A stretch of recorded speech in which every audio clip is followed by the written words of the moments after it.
All right, Boomer Jund. This is where we settled last time. We've got some Tarmogoyfs in Historic now, not Explorer. We've got Fable the Mirror Breaker, which is an enchantment to help set them up. We've got Tireless Tracker for another threat. We've got K-Command to pick things up. We got plenty of discard spells and removal spells and other utility. We've got Wellspring as a free 8th card. What's not to love? Let's pop on into some games with this.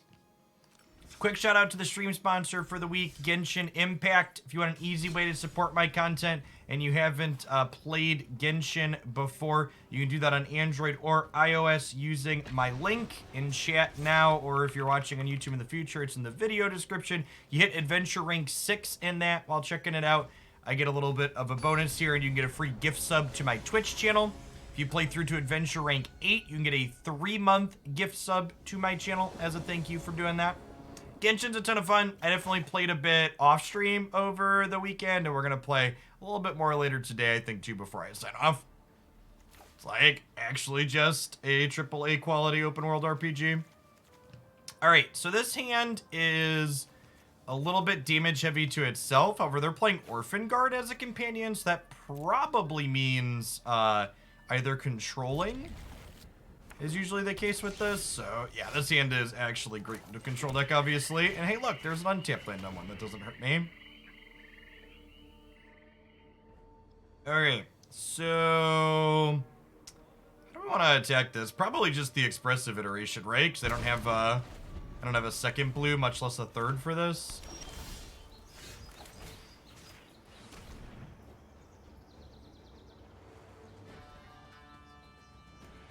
Take the Supreme Verdict and go from there. What's going on, Inhuman? Thanks for the Prime. Prime subs are wonderful. I wouldn't be able to be without those. Thanks for keeping me around.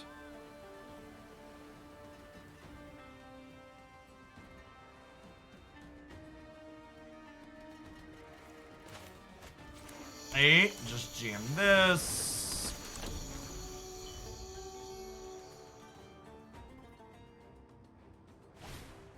Are black-red variants still meta for Historic? Yeah, I think so. No one is meant to own your prowess.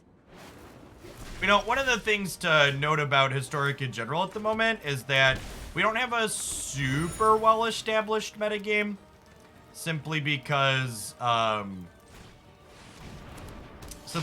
we haven't had tournaments for this format just yet, since they made some big changes. This was overwhelming. Yes, yeah, to collect your sub-gift, you'll just DM me a screenshot of your account at the aforementioned levels. And if you're someone who's currently a sub to my channel, you'll need to ping me again when your current sub runs out, because I can't gift a sub to someone that currently has an active subscription. Okay, now let's just get attacking here. Obviously, if they draw a land, they can Emperor these, but we need to just get this game over with ASAP. And I assume they kept a card on top, so there's an untapped land here.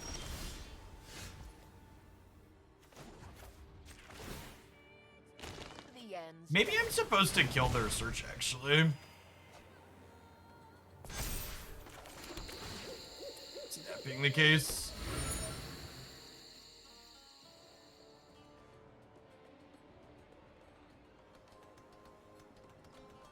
Do I attack and offer this up? Yeah, I think so.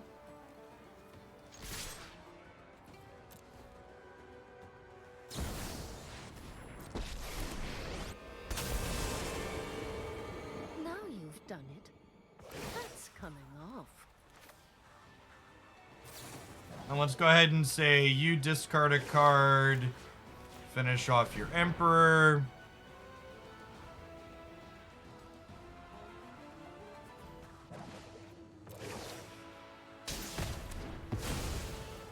Be back. I am almost sad to see you. I have 6 cards in their bin. Yeah, I think I messed up by not Vraskaing this search.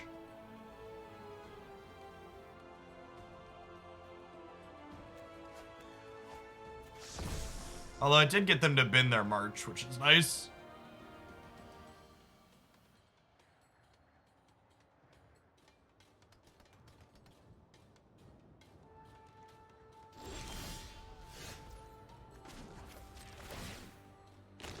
his weakness, body.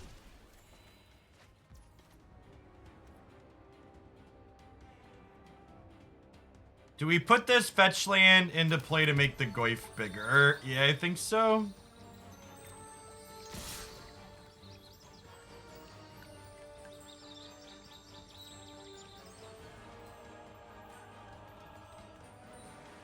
And we've got 1, 2, 3, 4, 5, 6, 7 mana total. So I can draw this, play a Goyf.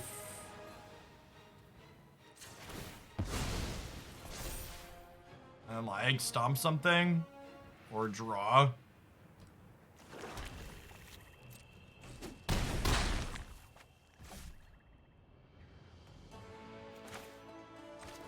Huh, they did an Emperor. It makes me think they're like draw into a sweeper here with the Azcanta, so I think I'm just gonna pass here actually. Oh, they're just holding a counterspell up? You started this fight, but I'm going to end it.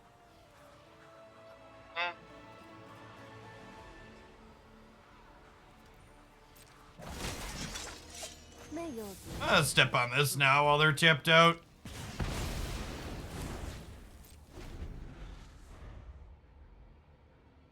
Gonna try and force the Vraska Unite move here.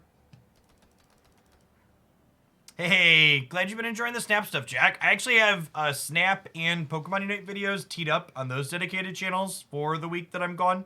So there will be some fresh Oglandia content. Working a little extra the last week offline to get those done. Thanks for the 28 months. We copy a Farewell here. They shocked in a 6th land. Yeah. Okay. To draw with our clue here, which is nice.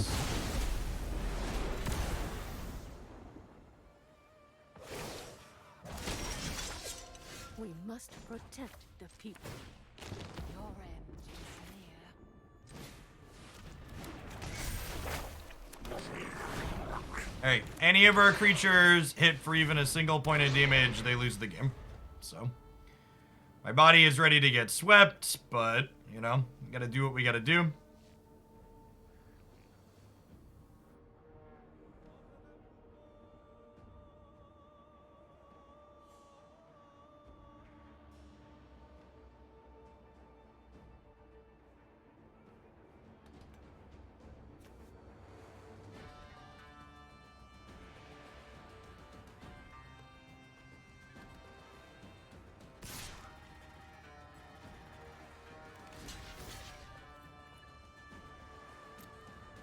I'll trade here, because it's a blocker on the backswing too. No reason to let my Planeswalker die if they have a sweeper.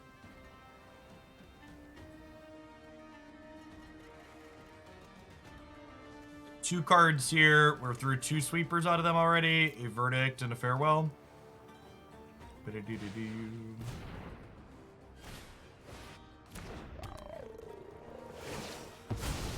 See you later. Guards, to me. So any removal spell is dead.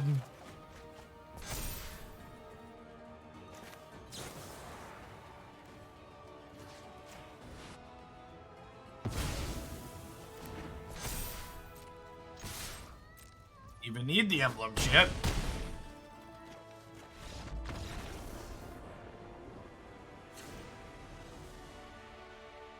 Okay, so Noxious Grasp and Thirst are okay. Planeswalkers are good. Pulse and Trophy are good. Fatal Push is not great. Maybe Thirst's a little on the expensive side. I've got some other cheaper ways to blow other things up. I don't know if Kate Command's actually good here or not. I guess having some as a way to clean up their Planeswalkers is kind of nice.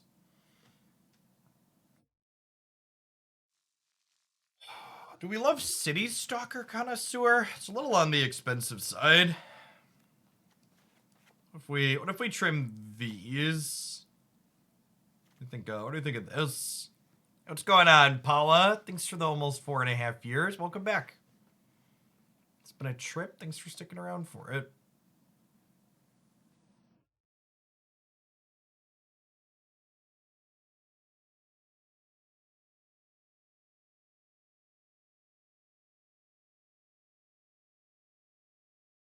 like it. You could make arguments, I think, for Connoisseur, Thirst, or the third K command, but I don't know that I love any of those more than what we already have.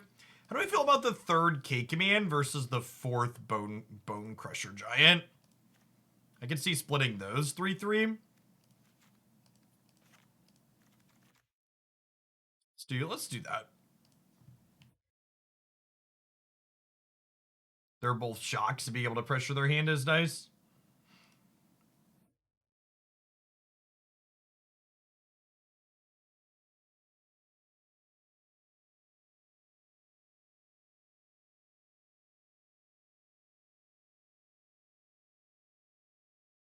Fire, no steel.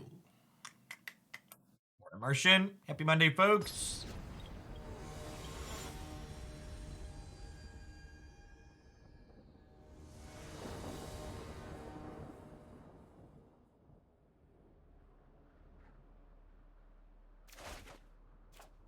Yep, hand obviously needs a couple more lands, but if we find a third land, Fable helps us find a fourth, and it's hard to pass up a couple of discard spells in all my colors here. Our deck is playing 26 lands, so naturally I expect we'll miss our third land on 3, because that's how Magic works, but definitely a keepable hand, especially on the draw. Our opponent also mulliganed, which potentially makes our hand a bit better.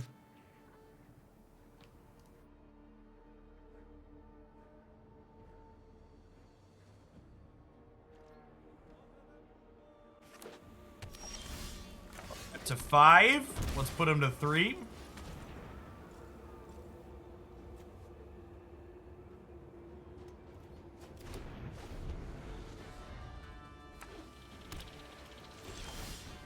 So obviously they'll be able to Helix my Dome in response here, but that's fine. It means it's a Helix not taking. All right, we have 2 of them.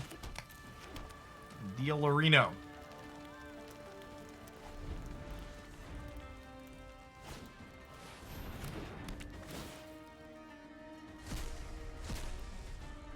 Huh. I wonder if they're bringing in multiple Rest in Peace. Maybe we trim some of the Goyfs. If this isn't a peak Magic the Gathering experience, chat, I don't know what it is. Our deck is actually almost 50% lands at the moment.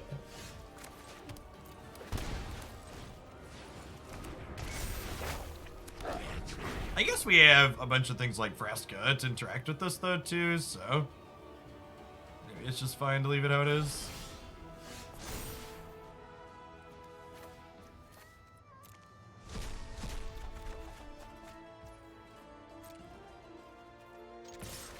Really? They're giving me treasure tokens after I stumble. They must have like an Archmage's Charm here, right? Some kind of cancel. Alright. And like here, even if they kill my tracker, like it drew a card.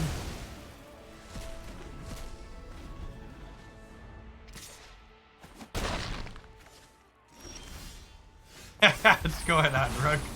That's quite something.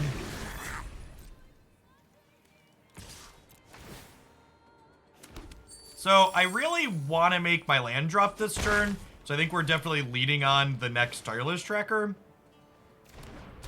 I want this in play when we drop our land here, obviously. And I think I'm just passing because I want to just like use up my artifacts before too long. 1 mana short of eating both here, so let's let that die.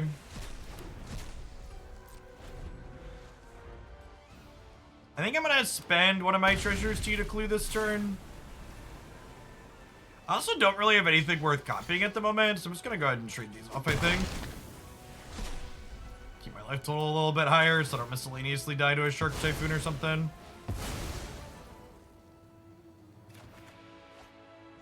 Inquisition's actually a really incredible draw here, because it lets me kind of spot check, hey, can this Planeswalker resolve?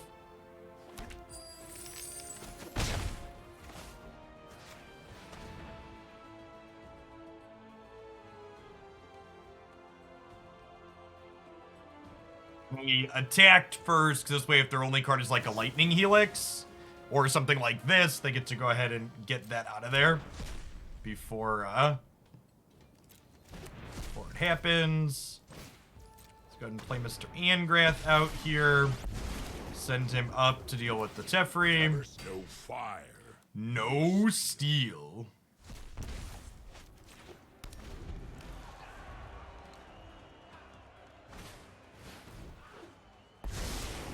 Those who cannot meditate and prepare.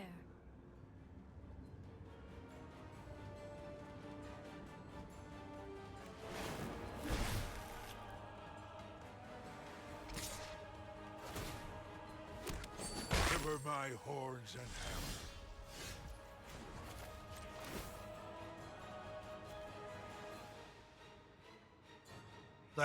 I assume they're gonna like. I think they should have exiled my clue when I couldn't crack it last turn. I think this is a mistake on their part.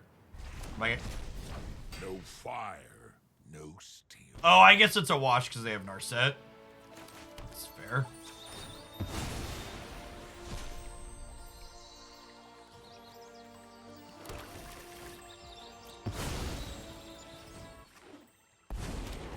Every exploit ripples through time. Yeah, I guess it got me to waste mana because of the Narset. That's true. I've never really done anything else with the mana anyways, though.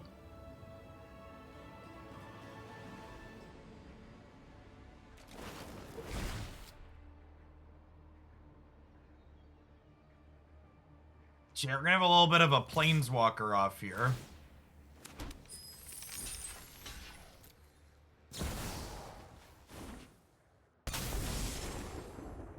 I've learned much during my travels. Let me show you. So Strike hard. this is fine, right? I get plus. Oh, they have another Narset. I know 88 ways to defeat you. Pick They just one. didn't downtick Narset? That's gotta be wrong.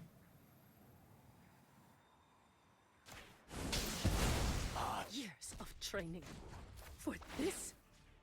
Your crew for my freedom. We're like in garbage time at this point, right? Go ahead. Beg for I shall mercy in miss a your former company. assassin is useful sometimes.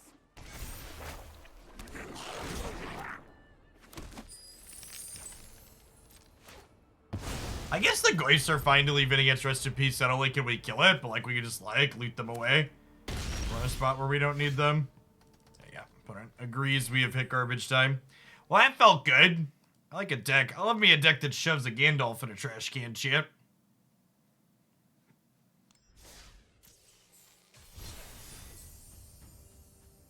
Oh, that makes sense, Derek. They didn't minus the Narset. They figured the Angrath would just take the card away.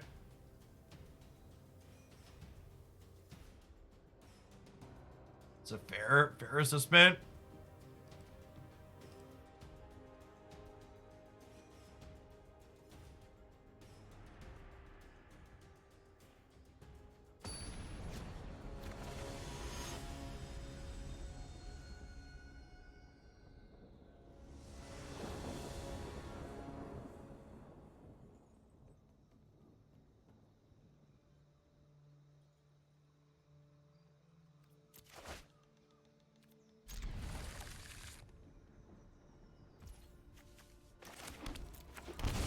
Show me all secrets.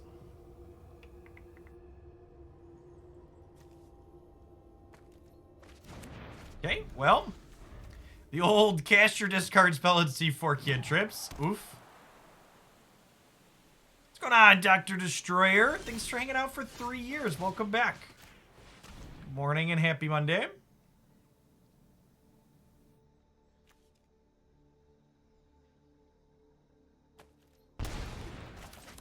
Think they're a couple of draw twos and pass the turn.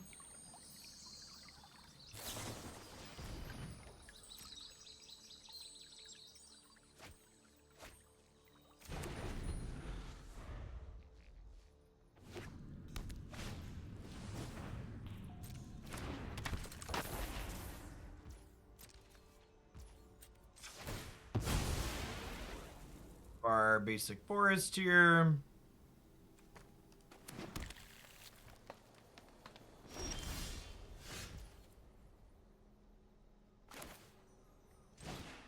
Guess we'll play Tarmogoyf. Not super stellar in the face of Soulscar Mage, but I really have a better line here. Sad that we had to use our passages before our trackers, but obviously got to hit our land drops here.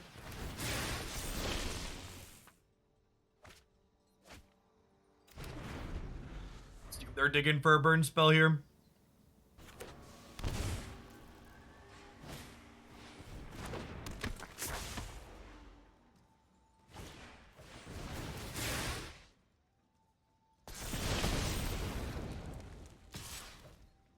And just gain 4 here, I think. And then the nice thing about them being tapped out here is I just go ahead and K command. Get rid of one of your cards. Kill this. This is definitely going to be one of those all Doomblades on deck style matchups.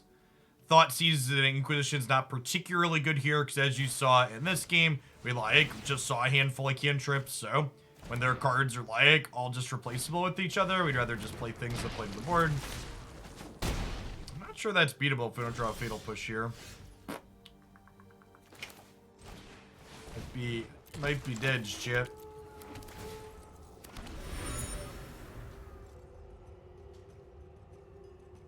Any instant or sorcery here. Let's Dreadhorde Flashback and Discharge. Yeah. Opponent's archetype's very good. That's what I want to poke at some point. To bring in a whole bunch of extra removal spells here. Get to cut all of these and this. And may or may not be good enough. Hers might actually be okay. Gets to be kind of large. Rather have K Command, Citystalker Connoisseur, of a mix of the two. Probably a mix of the two. This is kind of a removal spell if I squint.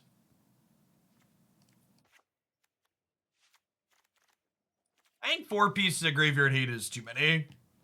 Don't wanna flood out on it. And spending 2 mana to cycle Lantern in this matchup is a real cost when they're being aggressive.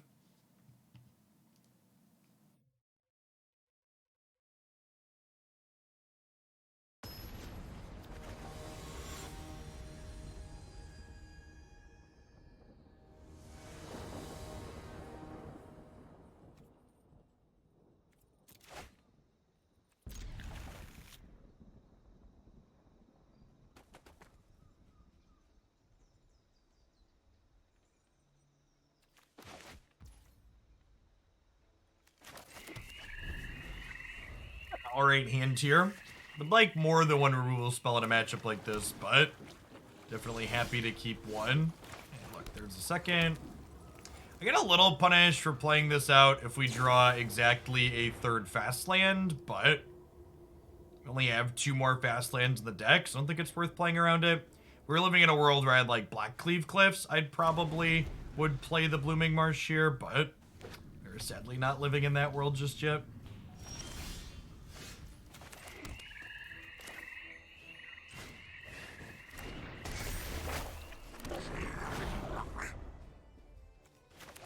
It's actually kind of great. I don't know that we're discarding anything.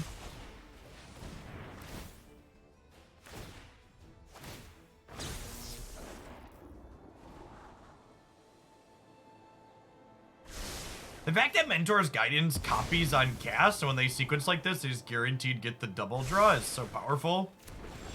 Really solid digital upgrade there.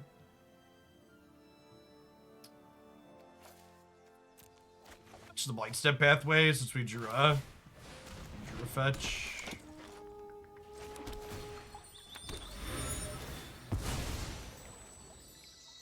Get our clues in here. Use a Bloodchief's Thirst to start. I don't really need the kicker in this matchup. I want to save my instant speed later. Genshin's been a ton of fun. I think we're gonna play some more of it at the end of the day before I sign off for the week. I played a bit offline over the weekend too. I wanted to hit AR 10 so I could use a couple of codes that they put out. Speaking of, thanks to whoever just hit Adventure Rank 8. I appreciate you supporting my content by checking out a sweet game.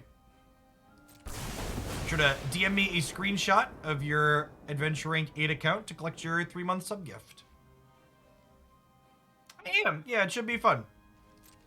Christy and I haven't had a trip together without children in like close to 4 years, so yeah, I'm happy to just gift it at random. If you are someone that's checking it out and already have a sub on the channel. If you already have a sub on the channel too, you could also hold on to it till your current sub expires, but I am also happy to just gift it. It's time to alive for alive. Turning treasure tokens into cards is so good, Chad. This Planeswalker has really impressed me. Really impressed me. I haven't touched any of the co-op stuff in Genshin yet. I think I'm gonna mostly stick to the single player to begin with, but maybe at some point.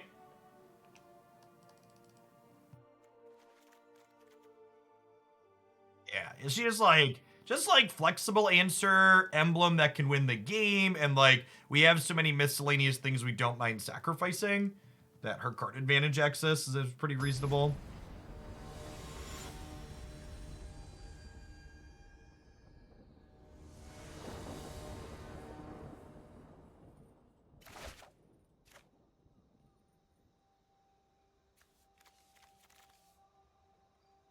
I think Bonecrusher Giant is keepable. I don't know. They have a lot of X3s, right? They're still play like Symmetry Sage and Dreadhorde Arcanist to embarrass me here, but it could be that these just don't count enough as removal in this matchup. Hey, Mike the Knight, thanks for the sub gift. I appreciate the support.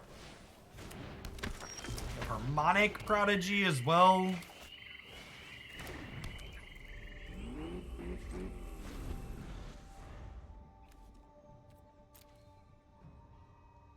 I'm going to prioritize only exiling their instants and sorceries with hers because I do want card types in their bin for Tarmogoyf.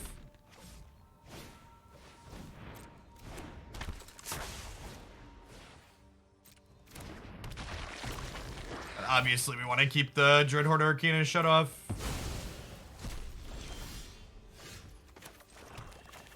Take the opportunity to step on the Soulscar Mage while they're tapped out.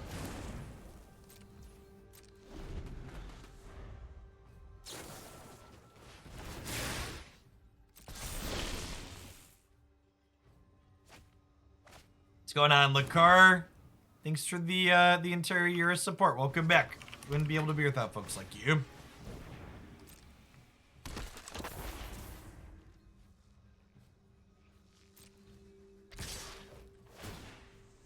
Oh, you're right. They did totally have a moose previously, and now they don't.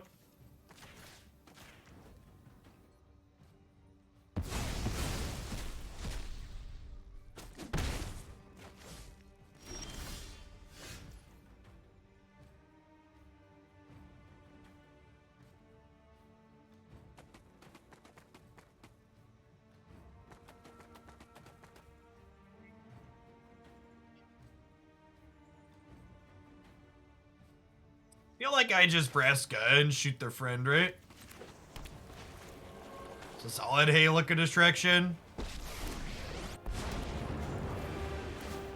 I lead the Golgari now. Step aside or be crushed. Why don't I? Ring Tangy with the big 5-0. Thanks for the over 4 years. I appreciate you sticking around. Happy Monday.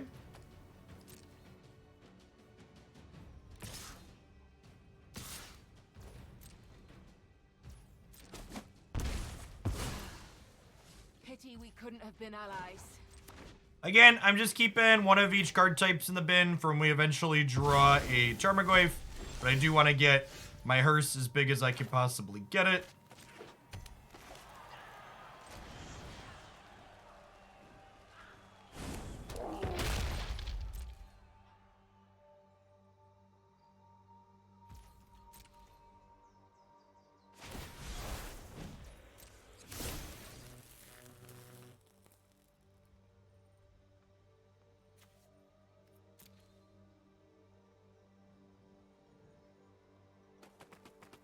we're doing all right. The game's like obviously not over, but we could definitely be in a worse spot.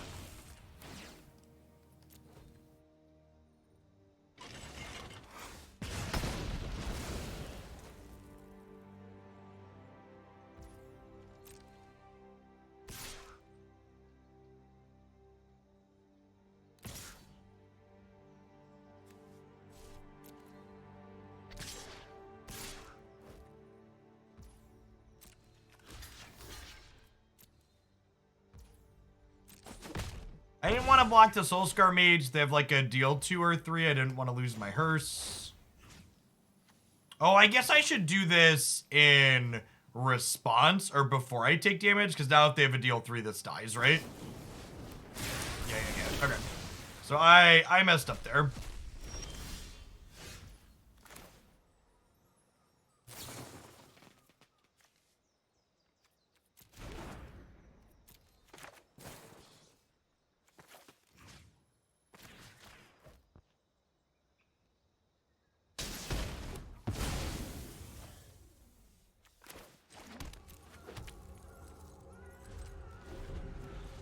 They draw 1 mana cantrip here. It's their best possible draw, so let them cantrip with the Dreadhorde Arcanist. They did not. Yeah, maybe Zerek. I don't know. Getting the spell out of their hand also just like has some value, right? I think I just clear their board here. It's like their way back into this game is like they start cantripping, right? So I'm just like try and shut off their outs. This is the part where we gotta try and end the game ASAP.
We did turn the corner nice and quick there.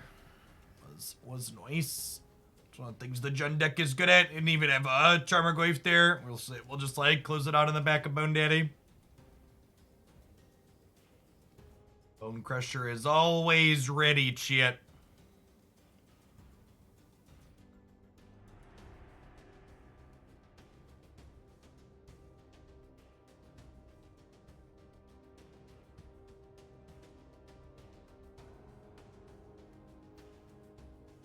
Well, the mage would have been a 3/4, and we would have been blocking with a 3/3 Martian. When I blocked the 1/1. With the deal 3, because the Soul Scar shrinks the thing it hits for the damage.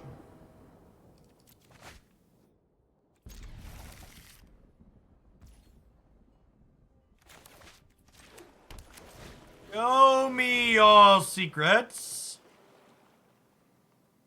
Personally, chat, this is my favorite thing to see when I cast a Thoughtseize. Oof. Oof.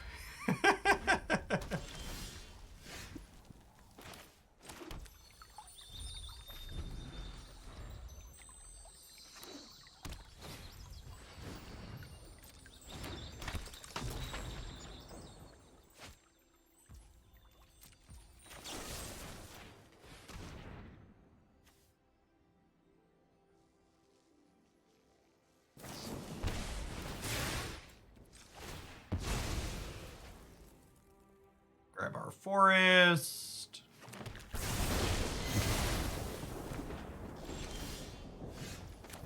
Cast my 4/5.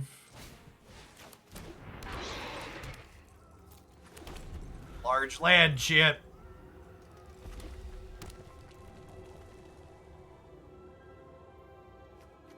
We're at a virtual 6 here, but I've got a 4-5.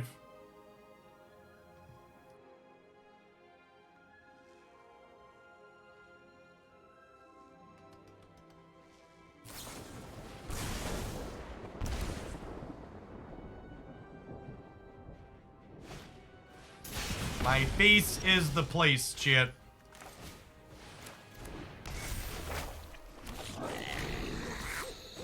Am I just supposed to play a 4-3 this turn? Well, I guess the 4-3 just eats it to the rebuke. Yeah, I think Wellspring's just better than Kalitos. Rather have a moose. Set the moose loose. Wow, I am shocked they did not shrink by Tarmogoyf. That's gotta be wrong.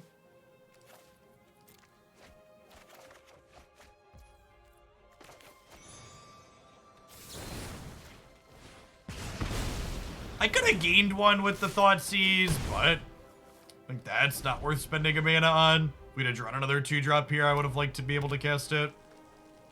I guess we're at a virtual 4 with the runes, huh?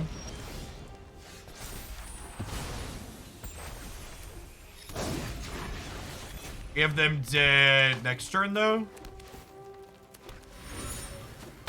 Even throw a removal spell or a blocker. Bum, bum, bum, bum, bum, bum, bum. Just you wait.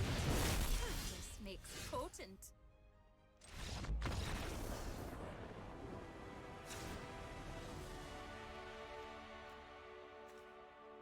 Sting one.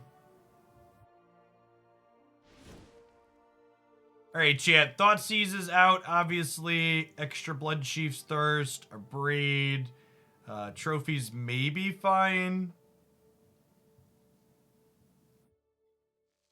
I probably want Raise here just as another cheap interactive bit. K-Command's actually pretty reasonable in the face of Ember Cleave if they're on it, although they might not be on Cleave based on how much burn they have.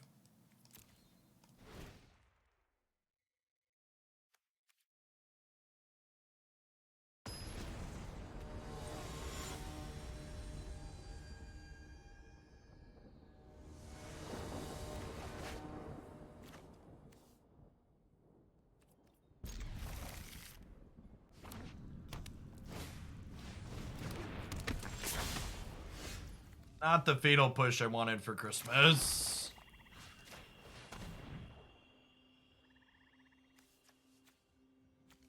Burning Hands. Okay.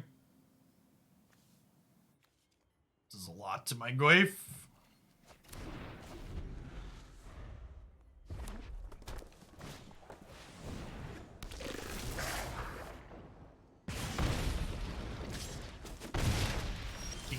My kingdom for a Copperline Gorge, shit.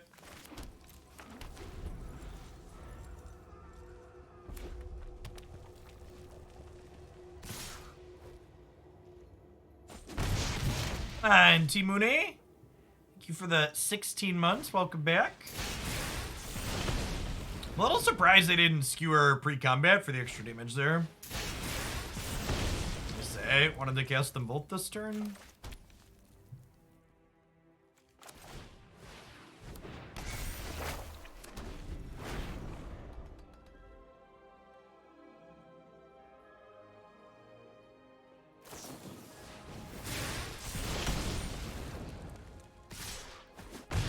Push. All right, I get a couple looks here. Okay. Okay. Oh, we're halfway there. Oh, lizard on a chair, take my hands. We'll make it, I swear. All right, chat. Can we pivot? It's gonna be close. Vraska's +1 does gain us life.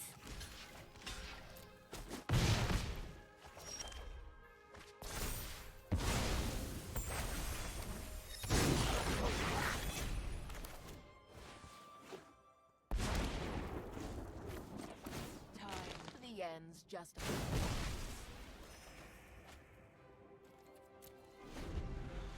Am I dead yet?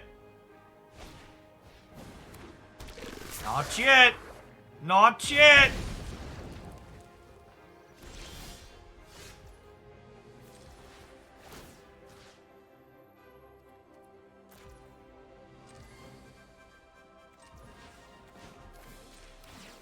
So if I sacrifice this, this land is now untapped. Alright. Please don't kill me. Please don't kill me. Please don't kill me. Come on, just play a fourth land.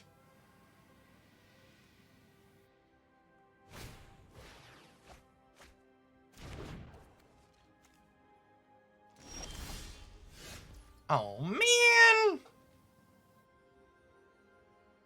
That's so sad.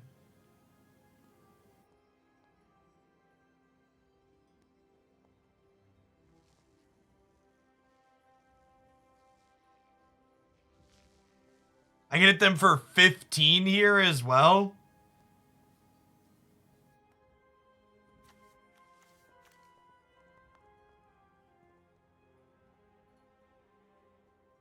We're on the 0 auto rate. It's one turn short. From time to time. Damn. All right. Game 3 on the play. I don't have a land to cast another Vraska. One hit point / turn short. We were going to get to start draw step connoisseuring them.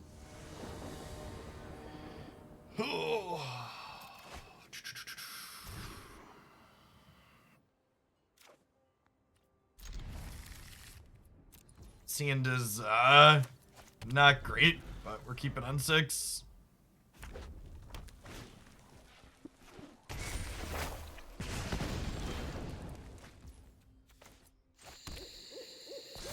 It's burning and fights, but yeah, I think the mono red deck's real in this format.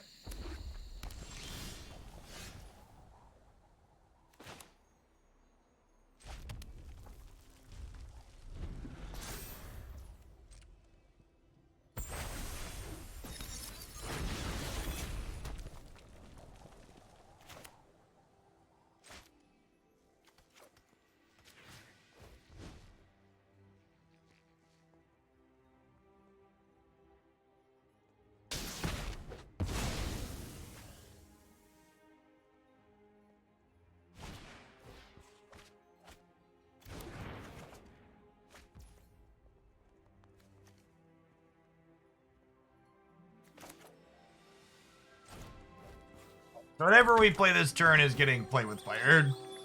That's fine.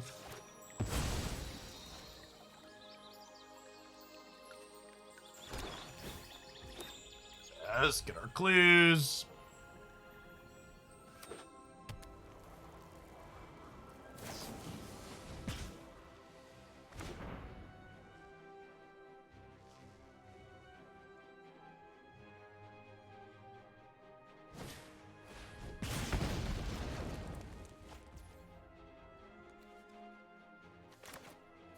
I think I'm playing this out as a land because I want to crack a clue this turn. As much as getting the Blood Crypt into play tapped would be alright.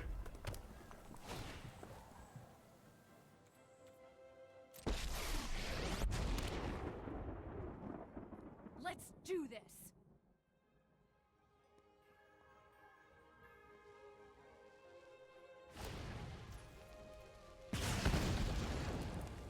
Be easy.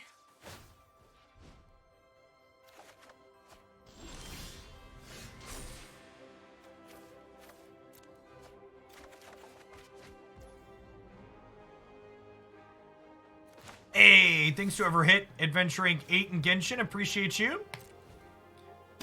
DM me a screenshot of your account at that stage and we'll get your sub gift hooked up. Yes, I agree that pulling up feels like a strange choice out of their deck. I feel like they win this game by going under me. Like they won. Maybe they just think they can't. Maybe they just think they can't get under me when I'm on the play. I can see that being the case.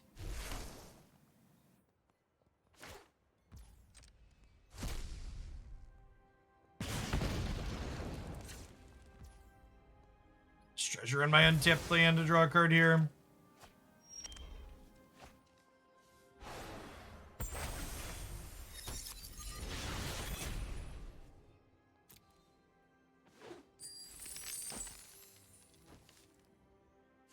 So let's Connoisseur first, so they don't know I have a Tarmogoyf coming if they have to choose what they're discarding.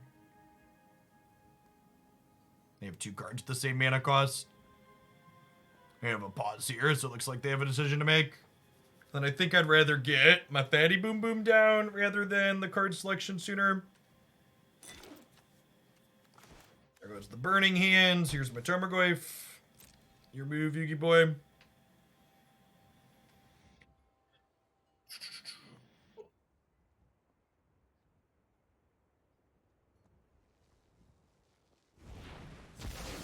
It's over when I say it's over. Does Shrink the Goyf with their Soul Scar in play.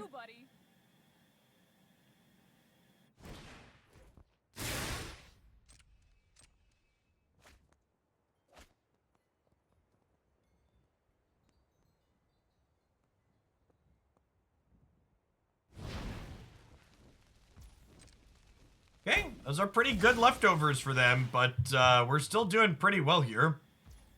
I'm really surprised they didn't offer this trade. Well, that's incredible draw here, obviously. Let's get this game over with.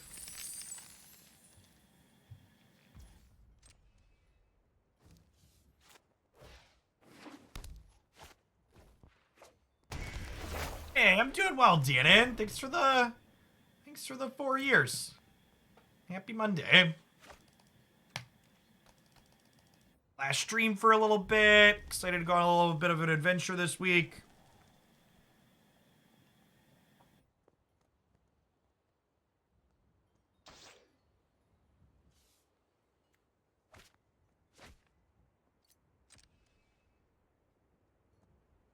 Hope your flight goes well.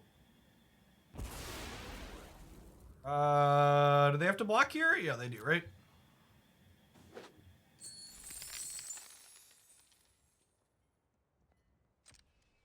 Yeah, this matchup seems very... This archetype is just like... I'm genuinely surprised at how reasonable this deck is in this format.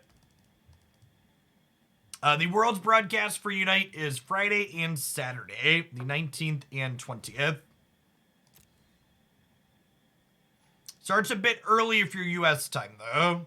If I recall, it's like 3:30 a.m. Central.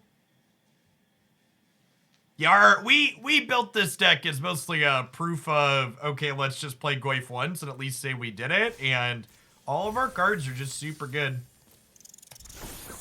In fact, I think this deck's been good enough, chat, that we all deserve a little bit of extra audio as a treat. Let's get our first client restart of the morning.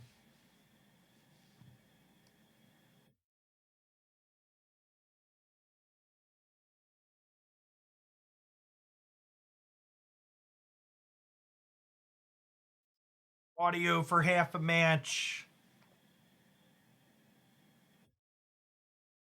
Hey, that's awesome.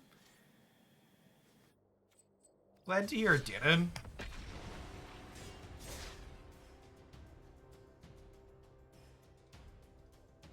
T-Tar should drop in Pokemon Unite with the day rollover this evening, so 7 p.m. Central.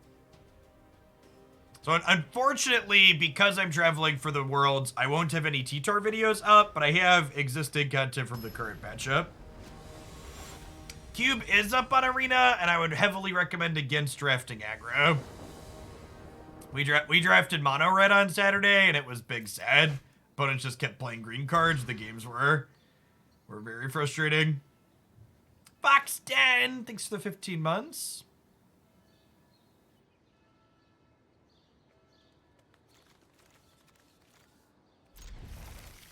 Bottom of the K Command. They're playing Luris. Maybe I want the K Command against Luris. I'm gonna bottom the Goyf. Yeah, I'm gonna keep the removal in the card selection.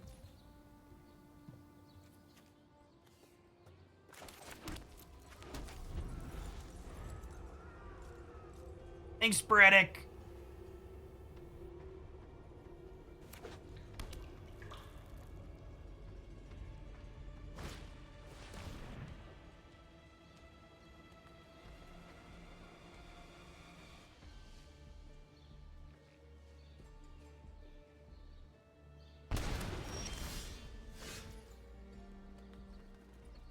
$3 a day ain't nothing on YouTube. I think my Unite channel only makes like $2 or $3 a day. It's a very, very small segment, all things considered.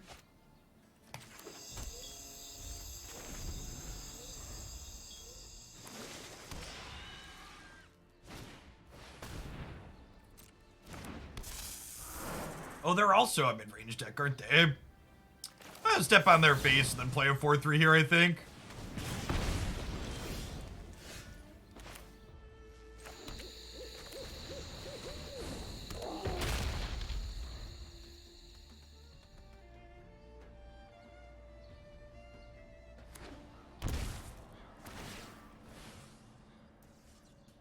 Fatal push by Darko here, looks like. I guess that's why we shucked in.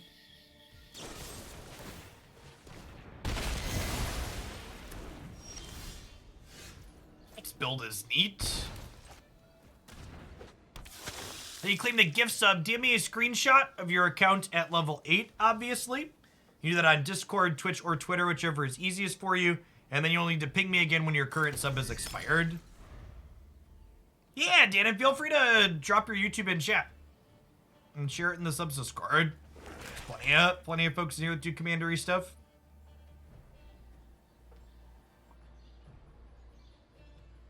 No, thank you, Nicholas. Witherbloom command out of them. I'll take a basic, thanks. I like both the cards in my hand, so I think we're chilling. As far as using a blood token goes.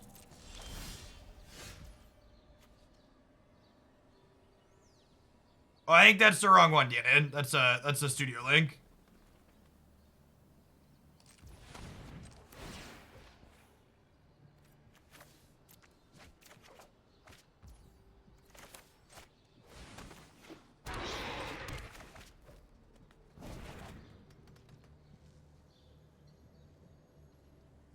Five, six. But I still got a bunch of cards in hand and a Luris here. It definitely feels like we're a little behind here. Their companion is certainly more powerful than ours. Theirs is banned in every format that's not historic, and ours is illegal in all of them. Yeah, especially with the Fatal Push here. We're being out mid-range, chat. I don't like it.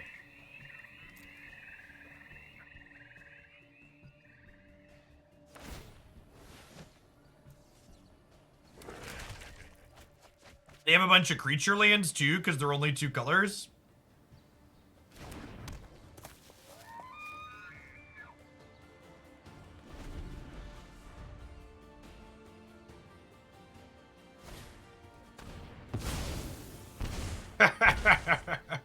Alright, I think we can write this off as having been bigger fished at this point, right? Let's clean it out here. This is our first of the matches we've played this morning that hasn't felt remotely competitive.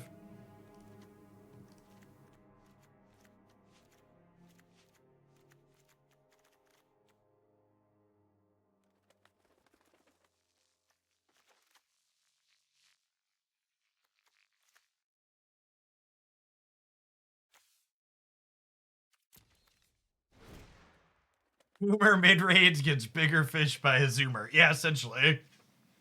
I think this probably isn't good enough. I don't seem to have a lot of stuff that dies to stomp.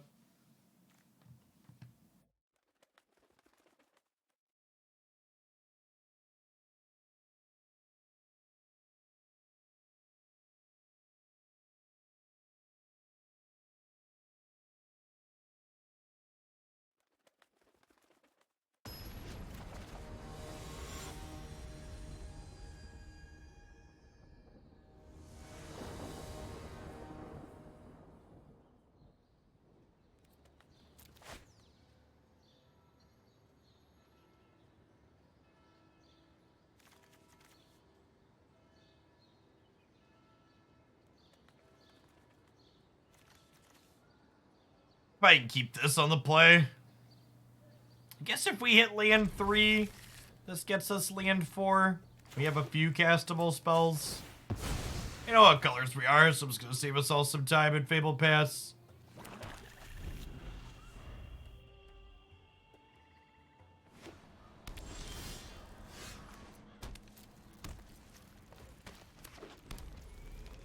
Just like already did again. Not even a full match through.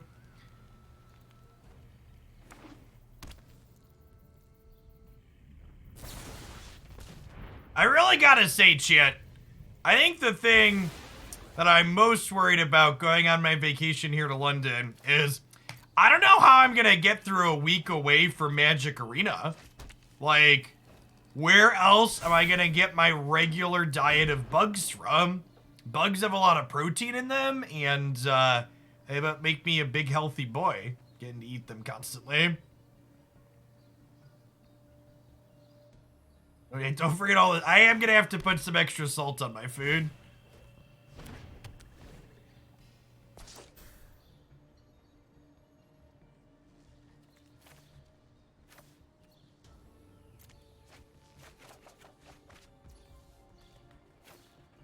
Alright, let's Maelstrom Pulse their Goyf before I play my Goyf. Because Maelstrom Pulse is a boomer card that hits everybody's Tarmogoyfs in that instance.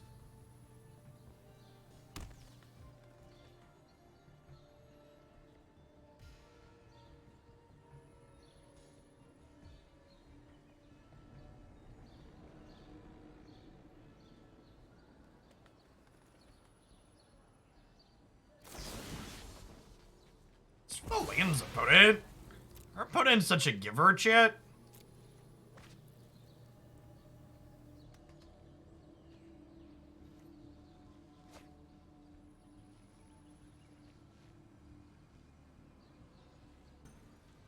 When I get into the game and not sure where to start, just start playing. My only advice, the only thing you could kind of do wrong in Pokemon Unite at the beginning is at levels 10, 12, and 14, you will get what they call super item enhancers. Ask in the Discord before you pick which items to spend those on, so you pick good ones. Those are a resource you won't get more of, and they take a little bit to grind tickets otherwise.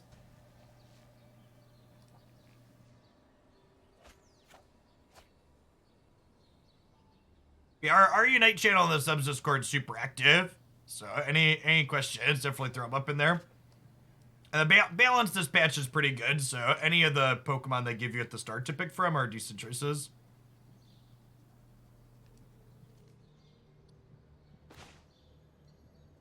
So Muscle Band is definitely a good one to use one of the super enhancers on.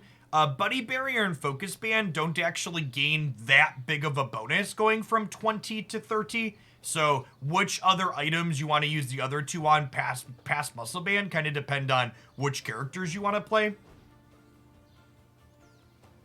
Okay, so this is actually, I have an interesting question here. If I sacrifice Reflection of the Kiki Jiki, I will not have to sacrifice another one of these, and my opponent will draw 2 cards. However, if I sacrifice a creature first, we'll then have to sacrifice the Reflection as an enchantment, but then they only draw 1 card. I think I'd rather keep more stuff in play, so I'm going to sacrifice the Reflection to the creature slot on Invoke here, and let them just have an additional card in this spot.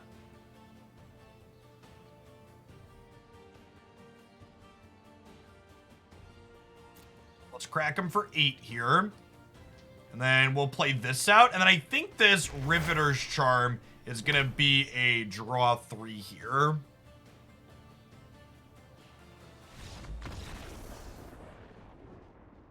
The travesty is that you're not able to block people out in the real world when you don't interact with them. That's not even remotely true, chat.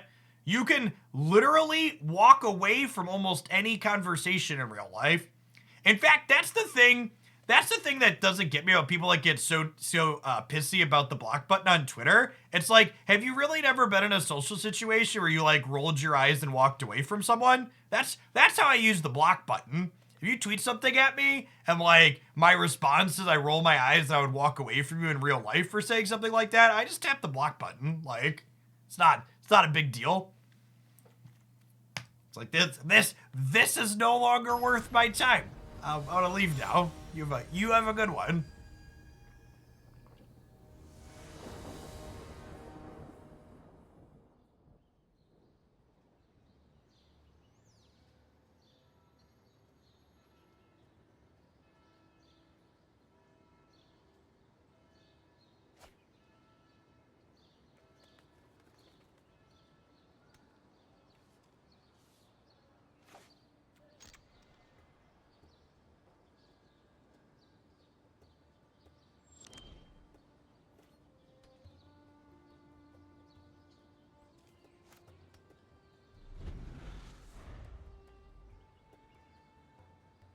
That's such an eloquent way to put it. You are the steward of your own online experience. Mood.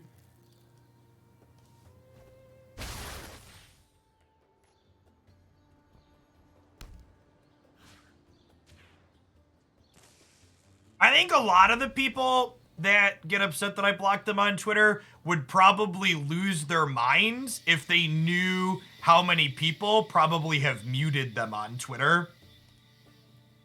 And maybe in a perfect world, I should just mute people instead of blocking them, but I don't know. I feel like it's more rude to mute people because then they don't know when they're just yelling at you and you can't see it.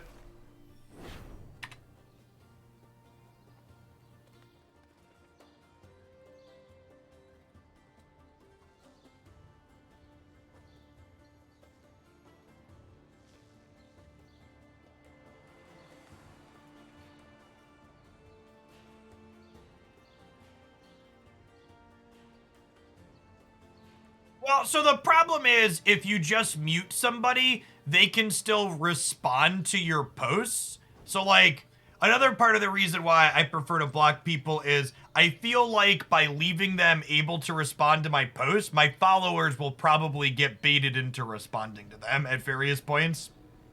It almost feels like a service to the people that might tangentially engage with my stuff. Yeah.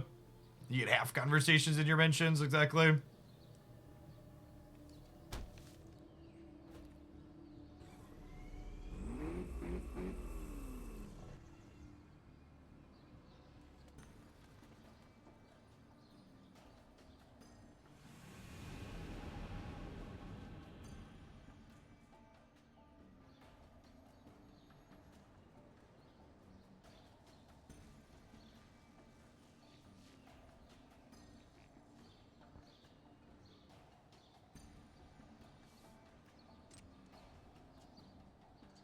Oh, I messed up, chat. I should have exiled the 2 cards from my bin with Unlicensed Hearse there. My Hearse doesn't have counters that it should have on it now. Big sad. Hey, thanks to whoever checked out Genshin with my link and at AR6. Appreciate you.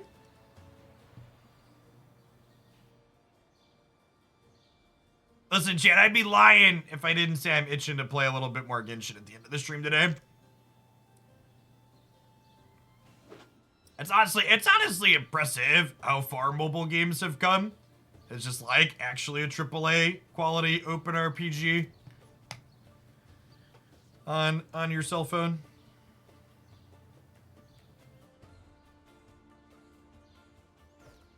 I don't think I'm playing around a sweeper in this matchup. We'll see. Maybe we're about to get punished by one. I also am confident that we're the beatdown in this matchup, so just want to end the game sooner rather than later.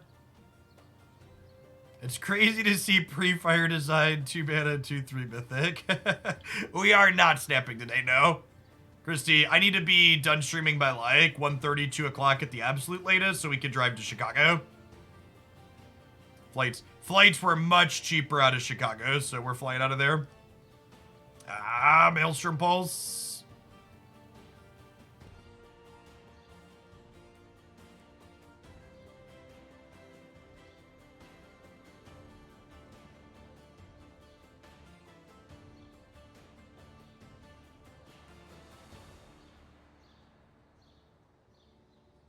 It's a shame this isn't a 4/4 because I'm bad.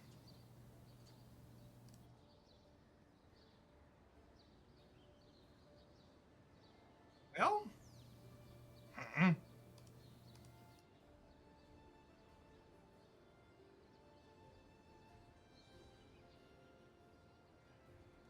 Am I one of those strange people that can sleep on a plane? Yeah.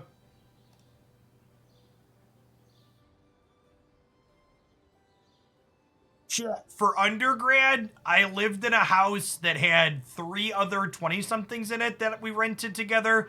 And at one point, there were games of D&D going on there like 6 nights a week. So, like, if I couldn't sleep through endless noise, I just didn't get to sleep.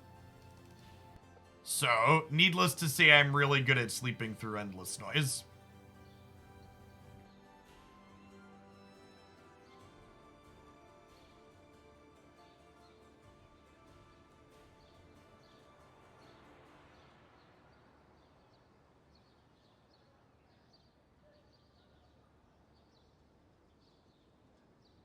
Oh no, they pay for everything.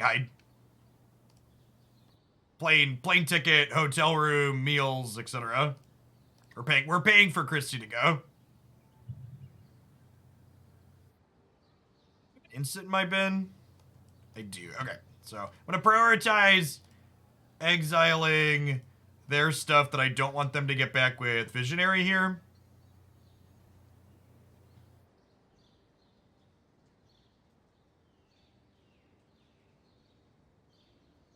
And now that we drew Angrath, I was thinking about crewing the hearse, but with the Angrath draw, I obviously want the 5th mana here.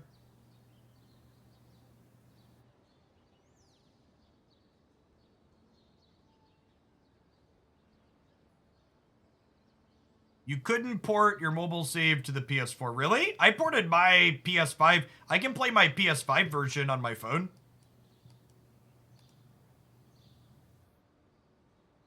It's worked just fine.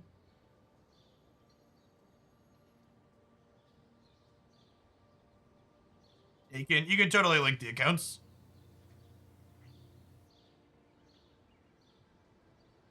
No fire, no steel. See, chat, we can make our own sound effects with Angrath and Blackjack.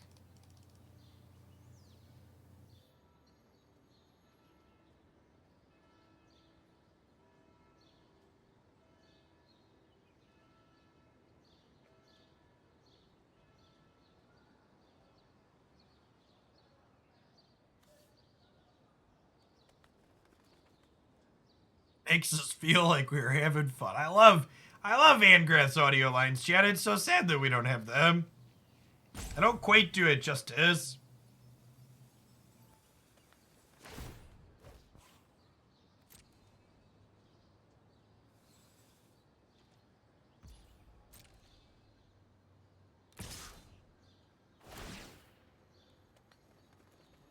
Alright, and then I think we'll exile whatever they're exiling here. Although, honestly, they have enough stuff in their graveyard now that I don't really care.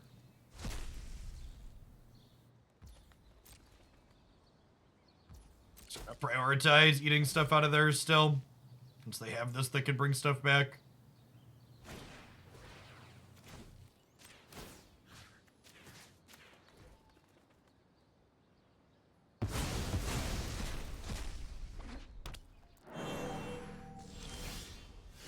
Hey, I'm glad you're able to get that sorted for now, Seth.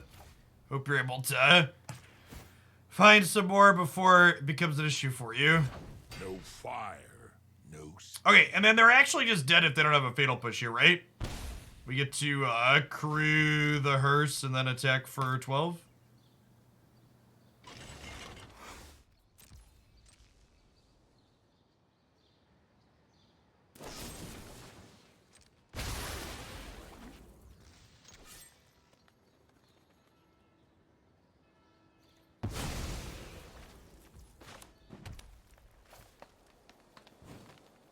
Hey, thanks, Archangel. Appreciate the 27 months. Welcome back.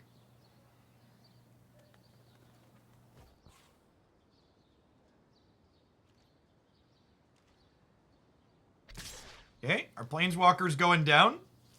They have an answer to Goyf. They get to hold on for a little bit longer. I guess they can have another chump blocker, too. Oh, a Goyf of their own would let the Goyfs just bump heads, right? The fire's out, but the embers burn on. The embers burn on.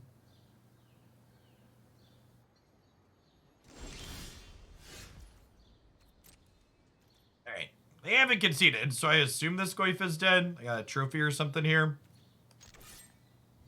I have found the attack with all button, opponent.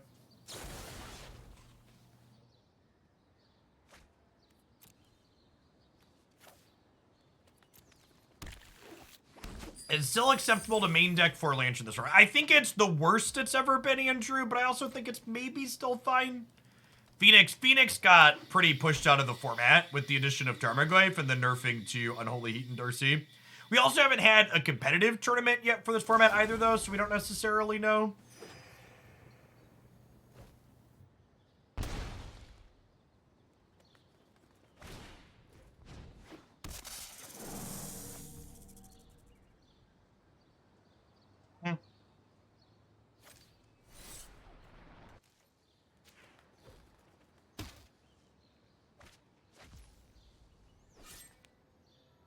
All right, and they technically don't have to chump block, right? Yeah, they just go to 3 here. You get to go ahead and Soul Guide Lantern as a nice draw here. Exile your Luris. So now this can't really do any trickery.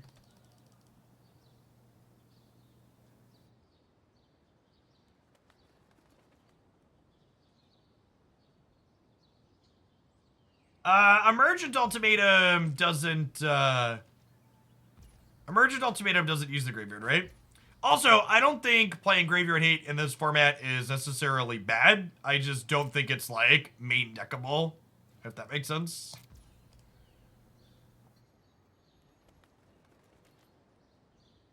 I can't attack with the 2/2 because they have the Hive of the Eye Tyrant.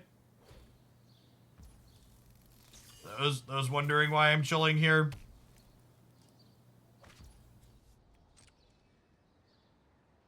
Gonna hang out and hold up Fabled Passage. Oh yeah, I guess if you're playing best of 1, that's a whole different story, but I don't really like best of 1 non-rotating formats. They moused over this, make me wonder if they peeled the trophy. They could just like, oh, I guess they can't play and bounce this every turn because it's gonna be summoning sick, right? We're holding on to the passage. There's no basics left in my deck anyways, I don't think. Yeah, our other swamps are gone, so this just makes a clue potentially down the line.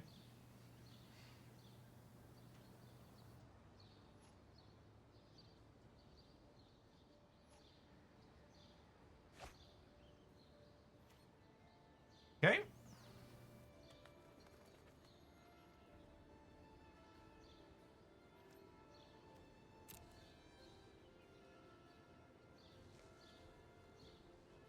Yep.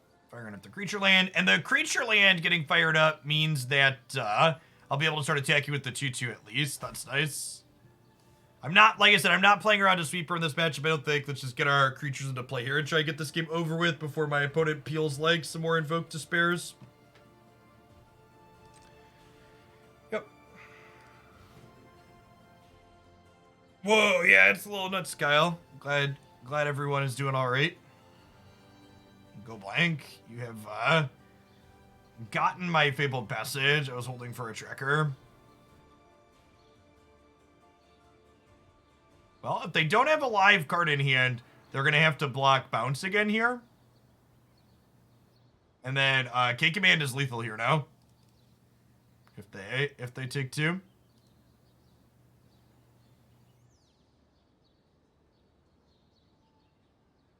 Not a crazy slug of a game.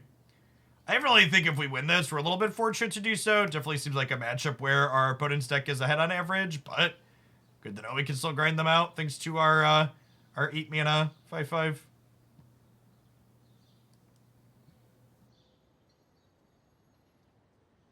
Your face is the place. Do do do do do do do do do do. They were playing a sweeper, but it was Languish. We take those. All right. We're just going to have to chill in the Sounds of Silence, chat, because we literally restarted just before this match. I'm not restarting every match.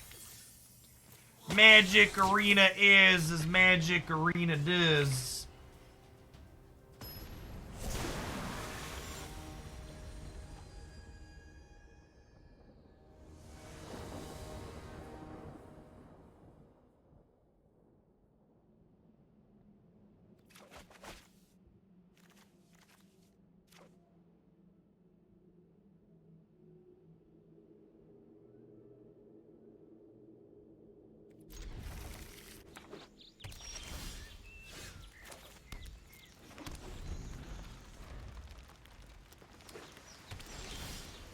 Oh, they're playing gates. Okay. This hand is not great into gates.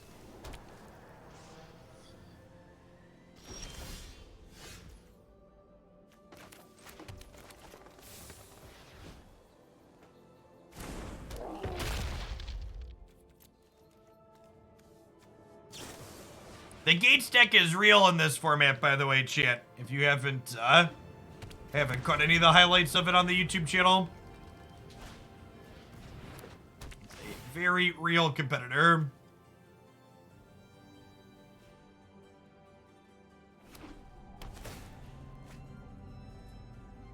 Is that a Boreal Grazer? Okay. It's like they didn't tap this to draw a card.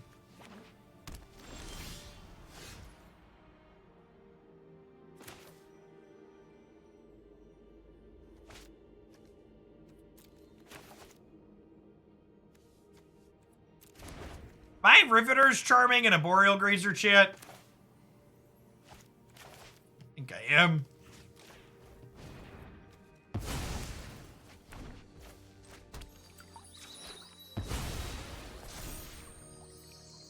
Well, Goat looks at your own number of gates right now, so taking a Goat with Angrath isn't particularly great. It kills it, I guess, but that's about it.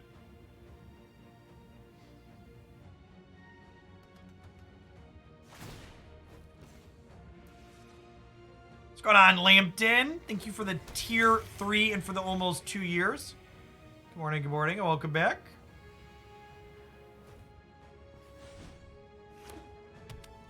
Are my gates ablazed? Yep. This is another reason why we didn't play Tracker next turn. On an A threat left over after they did that. We're probably torched here, but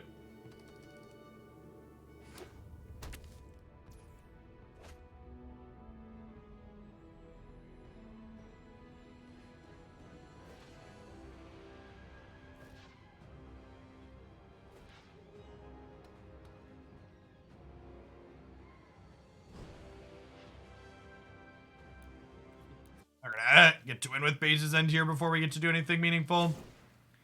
Alright, so Trophy and Pulse. K-Command doesn't really accomplish a lot here. Angrath's kind of aggressive. Grasp kills Crisis, I guess, if they have it. Our sideboard's not really well set up here, chat, believe it or not. Our goal here is to just kind of fumble into something resembling an aggressive start and run them down. We'll see if we're successfully able to do that or not.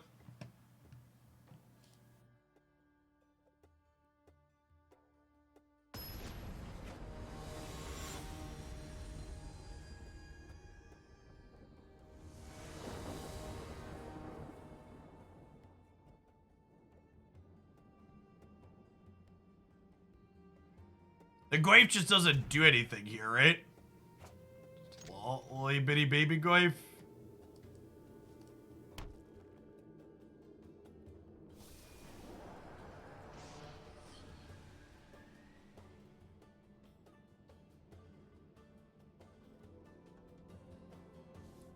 Their hand is significantly slower if we take that away, so let's do that.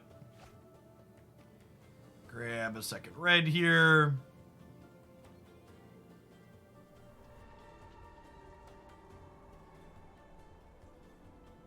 Fable going.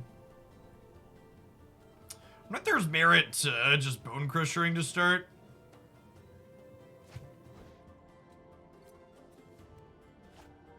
I see that being the case. So with the treasure token, Tracker gets to come down, make a clue, and then we can crack the clue this cycle.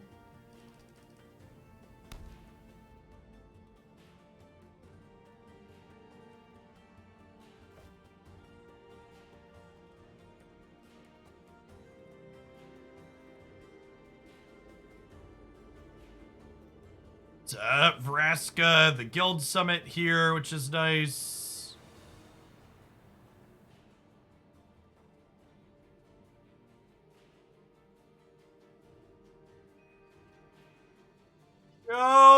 Tutorial secrets.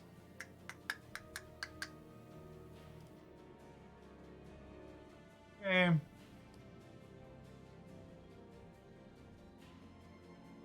This is how games we are capable of winning should go. A little bit of discard, a little bit of pressure, attack you, attack you. Yes, Tireless Tracker does not care how the clue is sacrificed, so Vraska's +2, eating the clue does make this bigger. Which is very nice, I agree. If we had a land next turn, are they dead? So I get to do this. And then we use this. Gets us to 11, and then the land is lethal. Yeah, this is 7, 8, 9, 10, 11, 12, 13. Okay. That was a game we were on the play, though. Definitely going to be a little bit harder to win on the draw. See if we can put something together here with a decent mulligan.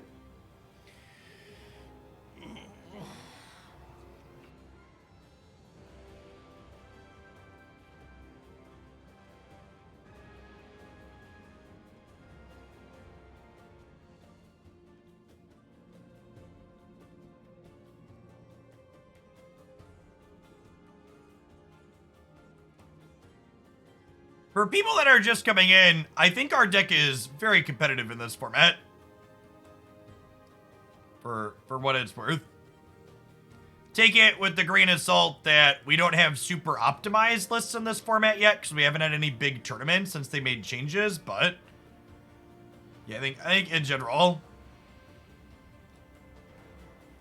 this deck list is very reasonable. Has a lot of tools that checks a lot of boxes you want to be checking.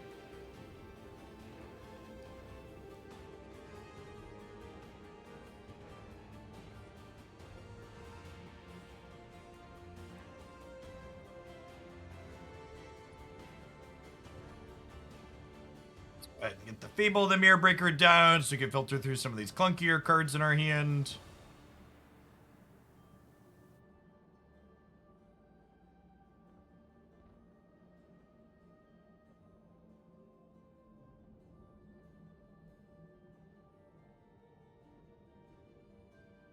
Ditching those. Let's go ahead and attack here.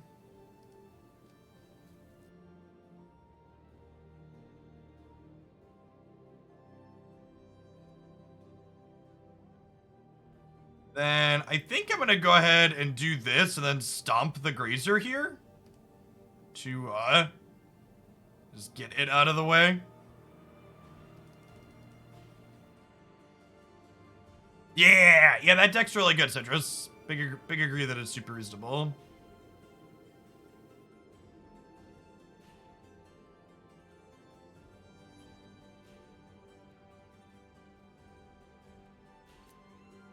Start here, see what we get out of their hand.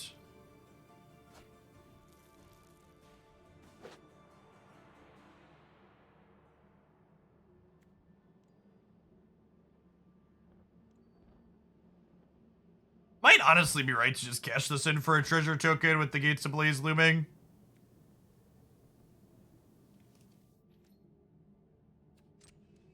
Yeah, I guess if I would have cashed it in for a treasure token, I could have cast Bonecrusher Giant this turn.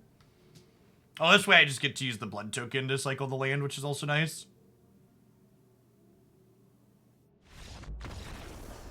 I haven't. It's probably fine. Magic makes most decks better. I just didn't have a clean cut for it.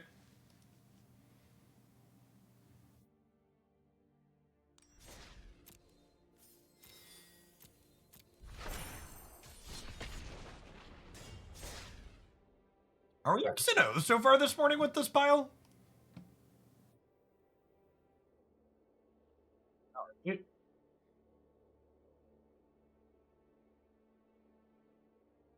I don't know how to look at just my recent matches. My untapped says, or if I click into it, does it show me? Yeah, we're 5-0 this morning. We're 11-2 with this deck the last time we played it too. So we're, what, 6-2 last time we played it?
I assume that was a misclick, Valkyrie.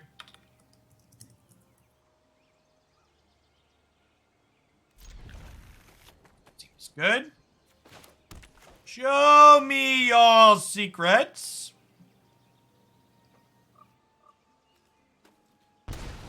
I like taking their threat away in a spot like this, even though we have a Fatal Push, because their sustained sources of damage from creatures are their scariest things against us, and they're likely going to draw more creatures, right? So this Fatal Push is going to be live at some point.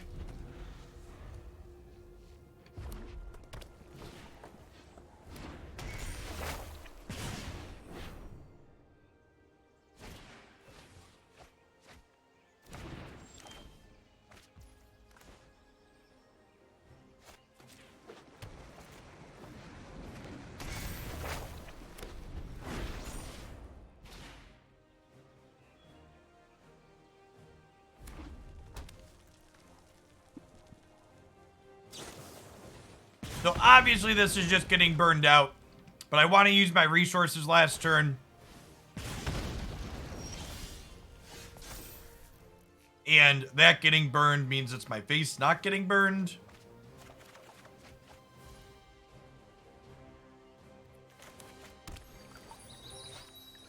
Just gonna do this, so that way I can Fatal Push these faces when it attacks me here.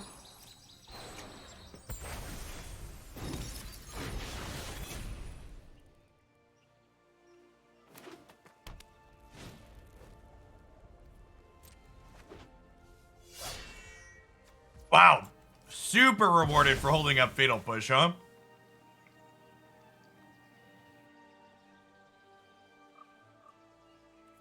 Our deck's a very good Fatal Push deck. We've got clues, we've got treasures, we've got Fabled Passages, just lots of things that are revolting in our archetype.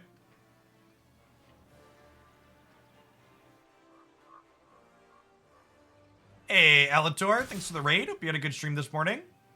I think I'm just gonna go ahead and take this trade here, chat. Guess what? I keep my life total as high as possible.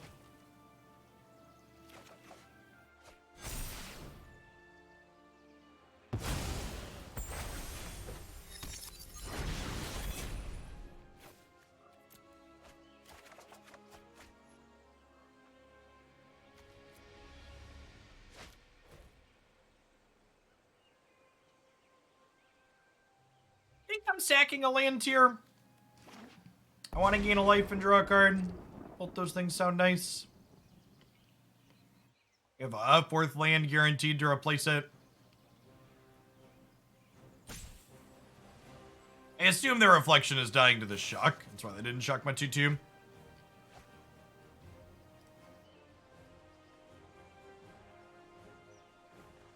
Tap land down.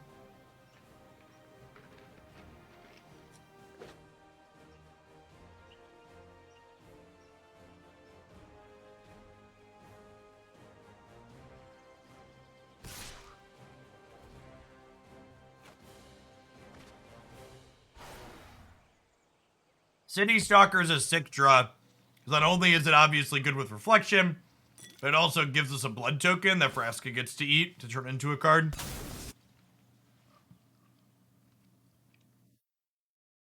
Great. Easy Thoughtseizes, another discard out against the mono red deck. Lots of cheap interaction gets to come in. Extra K command for the event that they have a Ember Cleave to swing down on us. Love that.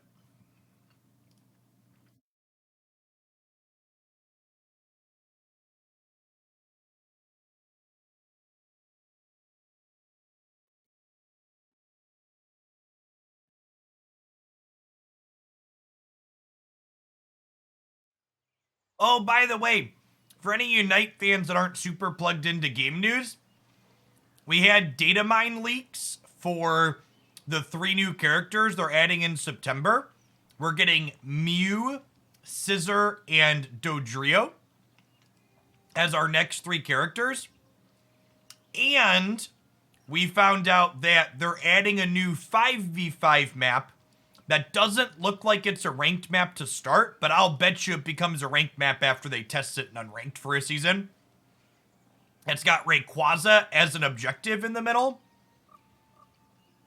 as well as the Regice and other objectives that spawn as opposed to Dreadnought and Rotom. Alright, my hand was a little speculative here, but I would keep it against chat because I'm not a coward.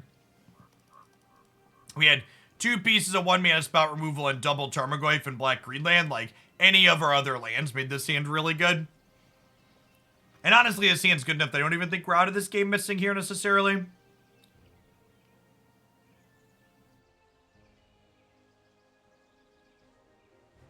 And hit next turn. We can still be in an okay spot. Not Dugtrio, Dodrio, the 3-headed bird.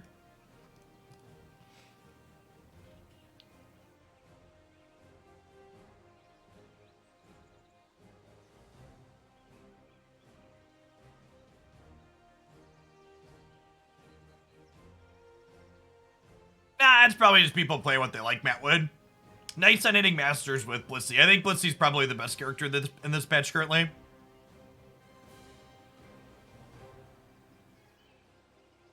Nice. Okay.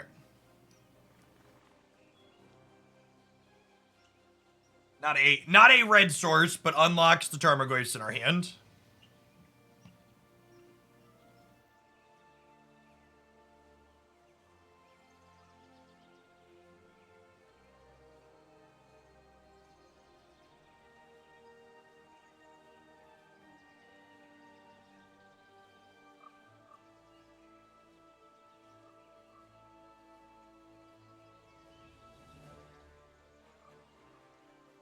Their hand was similarly bad to ours, which is nice. They're just kind of flopping around here.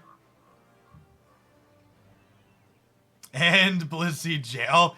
I'm hoping they give us a bigger balance patch after Worlds patches. The fact that they're like tentatively introducing a new map makes me think they're finally going to take some more risks, and we're just like waiting for Worlds to really take any real risks.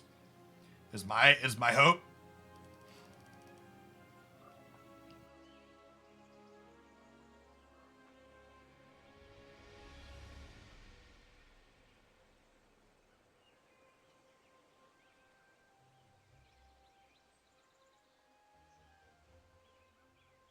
Opponent did just hit a bunch of lands in the row. To be fair, we bricked on a bunch of lands in a row too, so cutting in both directions at the moment. Down to 7 here is a little scary. Down to 5, and their next spell draws extra. Yikes.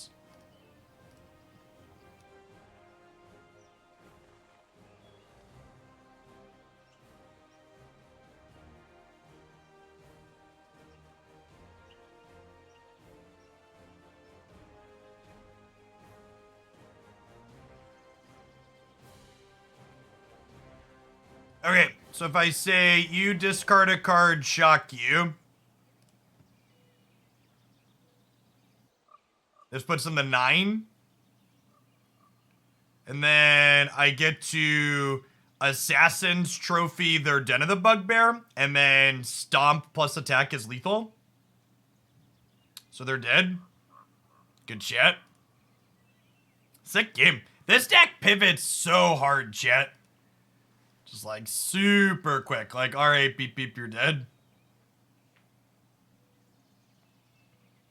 This is why we kept this hand. I know our opponent's hand was a little bit weak this game too, but like, our hand had just so much upside if we hit the land.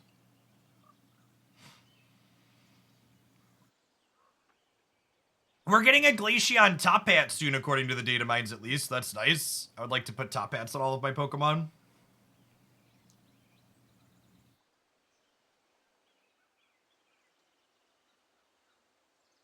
I would like to step on you, please, opponent. And we realistically needed to kill them this turn, because if they drew a burn spell next turn, the Electrostatic Blast Trigger could have drawn them a second to kill us.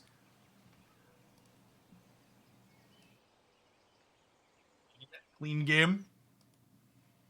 Chat, we're accidentally climbing ladder points.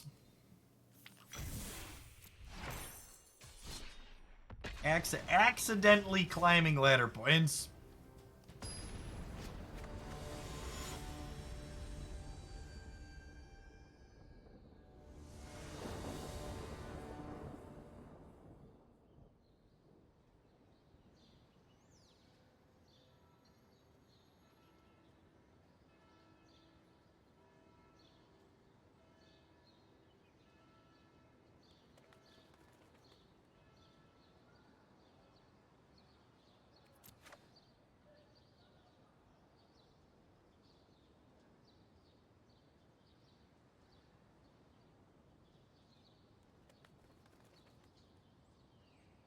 This is good. These are their land, but reasonable otherwise. Is that legal? Maybe not in 22, Magician. Thanks for the 15 months. Welcome back. Get our tippity tap land into play.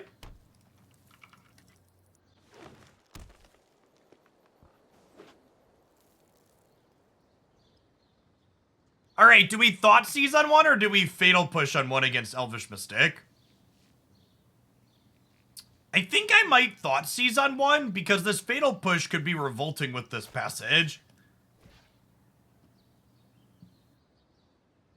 Yeah. I think we take the Old Growth Troll and then we do this and then we hold the passage to push the Questing Beast.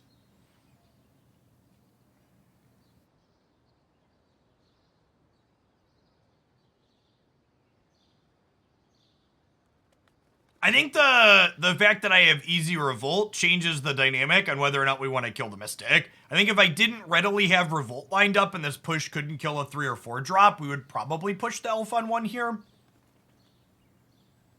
But I think this is something we gotta factor in, that this gets to be a tempo swing easily.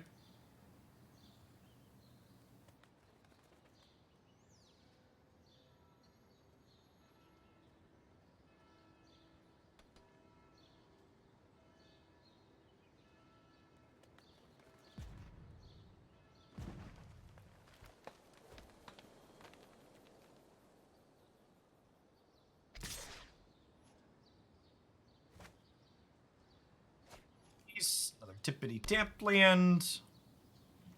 The Proving Grounds were a really solid addition to this archetype too, right? Like we've so many things happened in Historic to make this Jund deck kind of have its pieces fall into place, right? Like we got nerfs to Cat Oven and Phoenix, we got Tarmogoyf added, we got this from a recent set. Like there are a lot of things that just like 6 months ago just weren't a thing on Arena for this deck to exist.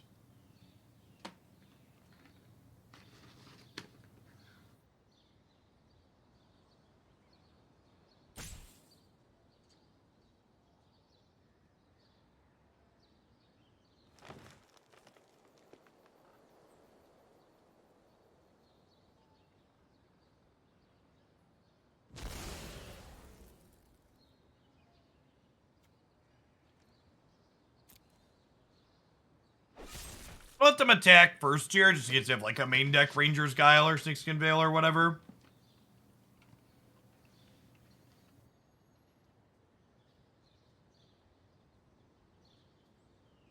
Get the Fable going here. Gives us the best chance to have a 4th land next turn to play Citystalker or Vraska. Probably Citystalker.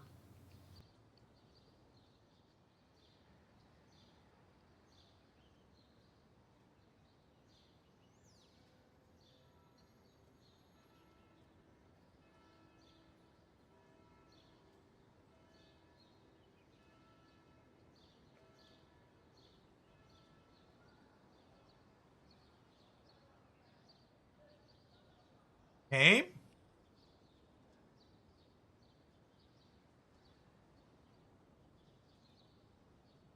Huh. Is it crazy to click keep? I think it's a submit 0 angle, chat.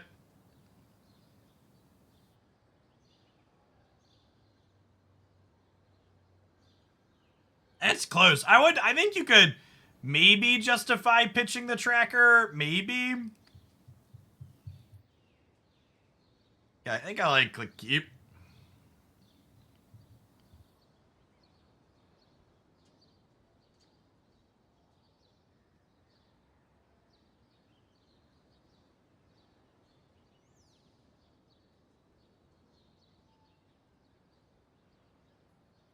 Let's cash this Thoughtseize in here.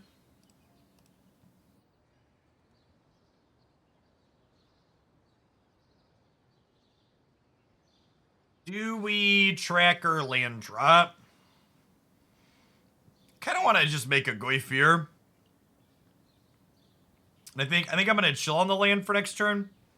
They're gonna make a 4/4, so I want the Goyf to be able to block here.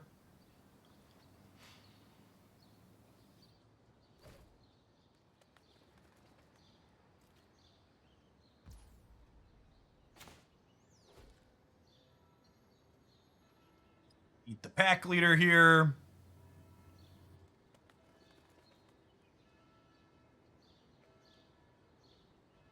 My queen, my queen. The style of matchup seems pretty good for us.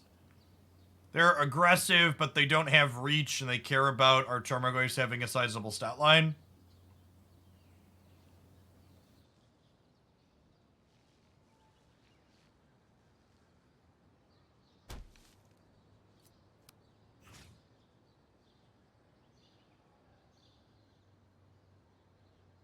My old skills still have their uses.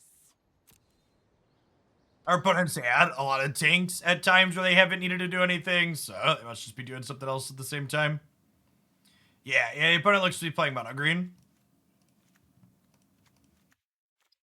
Okay, so damage-based removal is not necessarily great. Definitely want to cut these discard spells. I think I just bring in Rays of Enfeeblement as combat tricks here for spots. Like, even just using this as, like, a black healing salve to gain 4 in spots will probably be fine. And that will likely let us, like, win a combat where they're not expecting us to in places. I don't suppose a Sultai version of this deck existed. We tried playing Sultai. You can find it on my YouTube channel. But the TLDR is that playing Tarmogoyf in Historic without playing Fable the Mire Breaker seems like a big mistake. Fable the Mire Breaker is definitely like the best incidental Tarmogoyf enabler by a lot. I also just don't think the blue cards are very good. I think I would play straight green black before I played Sultai. Like you don't like none of the blue cards in this format like add value to the deck really.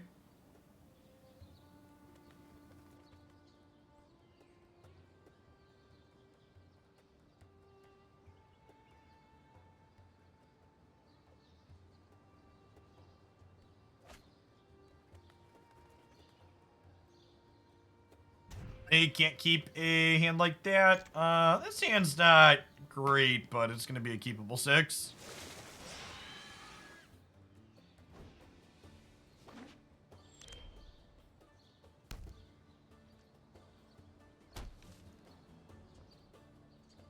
Wow, that's actually incredible for us. The fact that they have ace, dumpable. Turn 2 is lovely.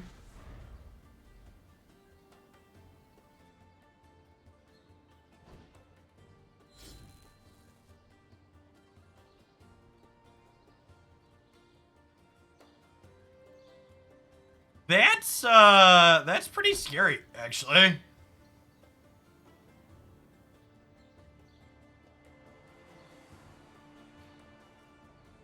Yeah, maybe if Brainstorm was legal. This card's just so easy to activate for them.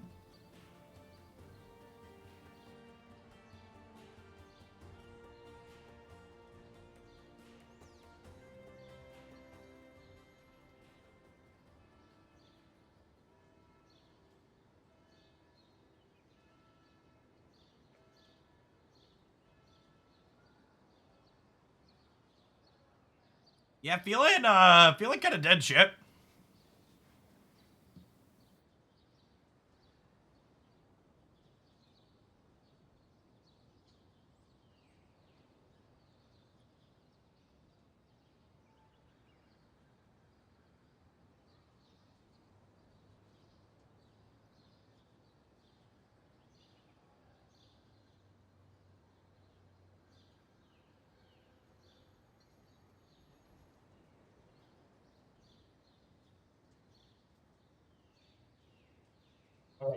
Game 3 on the play.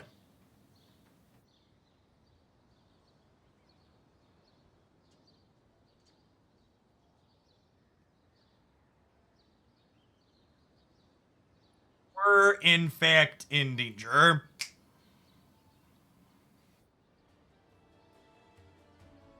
Okay, we get to stomp their elf before it makes mana, since we're on the play, which is a big deal. Hand definitely needs a 3rd land, but if it finds it on time, we're in a great spot. What's going on, James? I don't even know if you gotta be guilty about this one, if I'm being honest. This deck just seems like good. 26 lands and how I missed my third land drop anyways. A Jeff Hoagland story.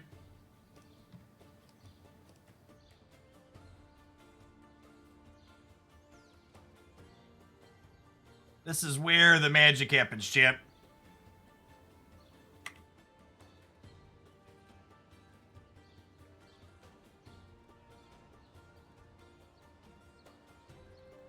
Jake and Declan will definitely be fine without Christy and I here. In fact, let's be realistic. There's a chance that they might not even realize we're gone with all their video games and other stuff. Haley has never woken up to anyone other than Christy and I. So, we'll see how she does. She's still pretty little. And she definitely thrives on routine, so her routine getting thrown off is something that might be a little rough for her. But it's going to have to happen at some point. So 10 months, CNC King, welcome back.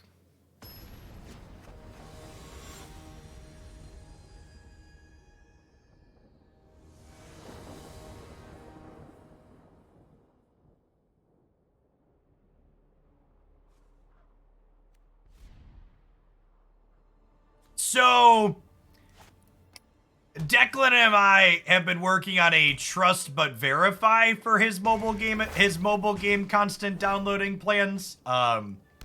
He no longer needs a password from me to install a new game, but I also get an email every time he does, and he knows he's only allowed one game per day.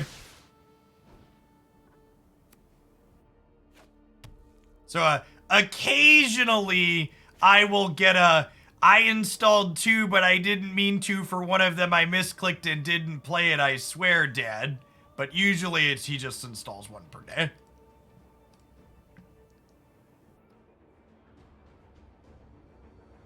Alright, we're gonna leave our 2-3 back here. So that way I can threaten to block this.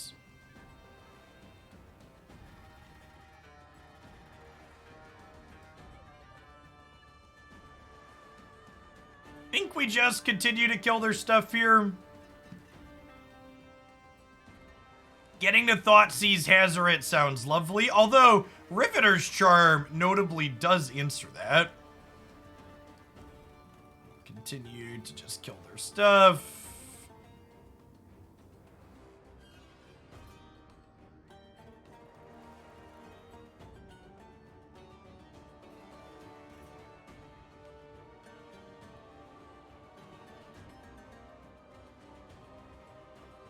You can't tell me the shuffler doesn't stop you from playing when you're a high win rate. Listen, chat.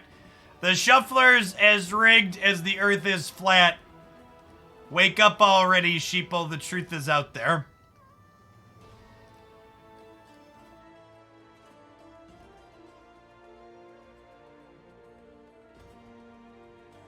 We're gonna hold on to the Blood Crypt to discard to the Fable the Mirror.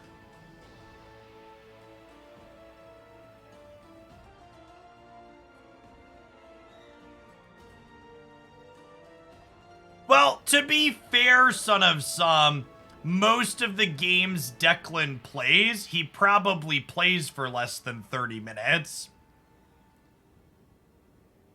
The attention span of a 7-year-old is not terribly deep.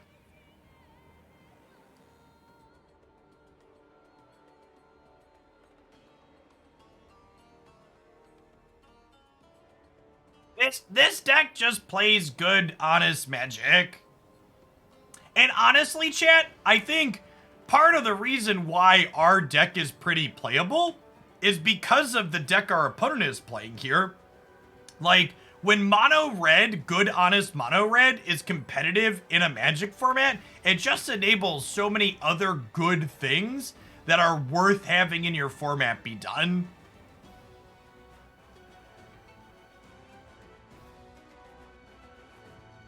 Excuse me? Okay.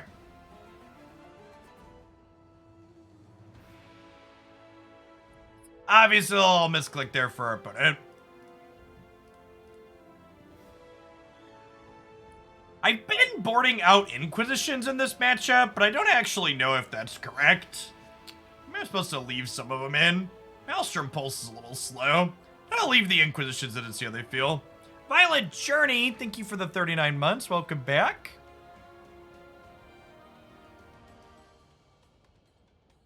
They hit everything, right? They don't hit Dog Mom. And they also don't hurt us. The concern with leaving an Inquisition is that, like, we draw Inquisition on, like, turn 7 after our opponent, like, has already played to the board.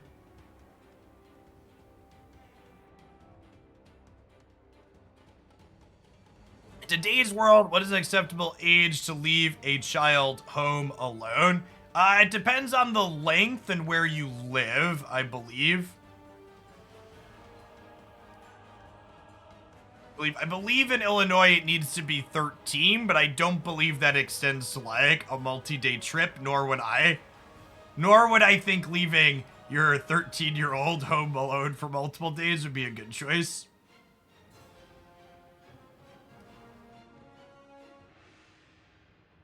It might be right to wait to play the Goyf out until I can crack the Fabled Passage, but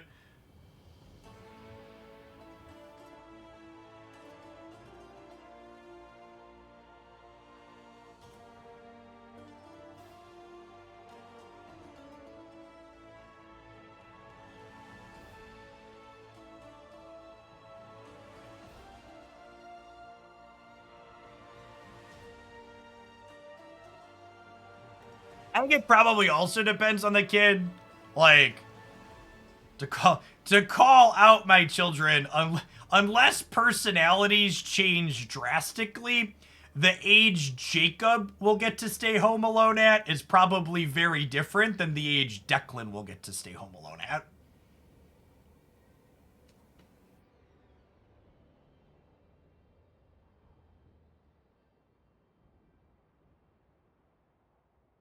Yeah, exactly.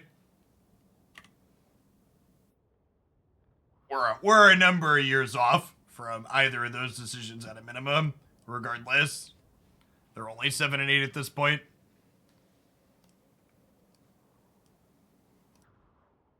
So what are you thinking? Like 22 or 23? Yeah, about there.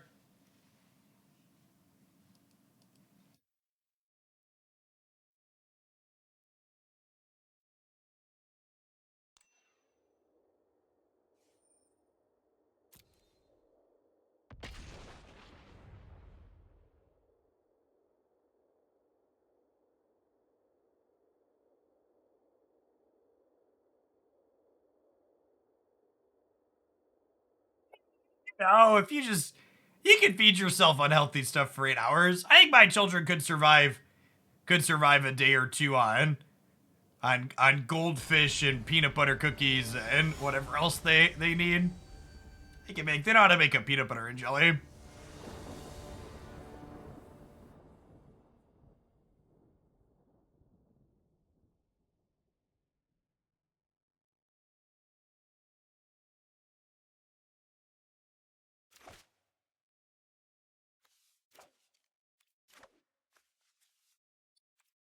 Keep this. God, I hate mulliganing without info in game ones, chat. I guess I'm bottoming the K command, but that could obviously be a mistake. Yes, the Genshin promo and some gift promo is for new players only. Look at that. We bottomed a K command. Opponent has Moonstare prototype on one. Just like instant regrets.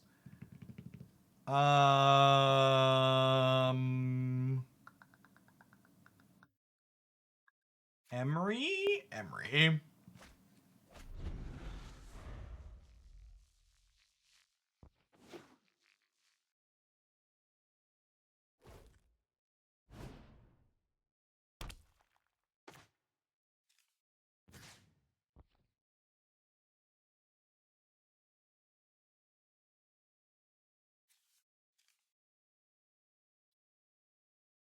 Attack their Karn, right? So I think we just take the Kinnian.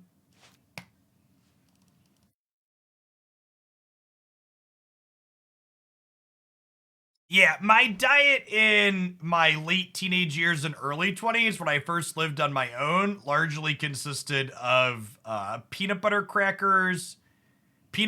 Ritz crackers, and blocks of cheese. which no longer eating like that is probably an explanation of why I've gained 40 pounds since then, but, you know, who's counting? I think we just lead Tracker here to have something to attack with. Pengu Power! One of Hoaglandia's OGs with the 76-month resubscription. Thank you for the almost 6.5 years. Welcome back. Howdy, howdy. Reality chip.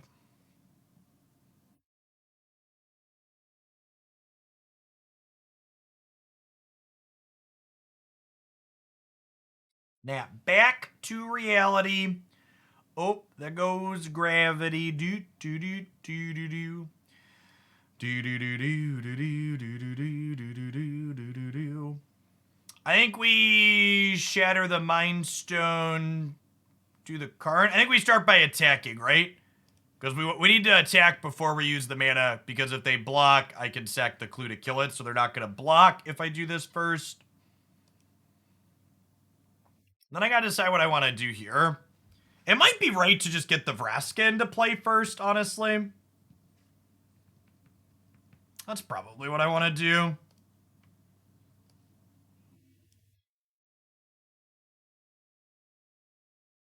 I'm gonna kill their Mind Stone here. Let's try and keep them starved on mana.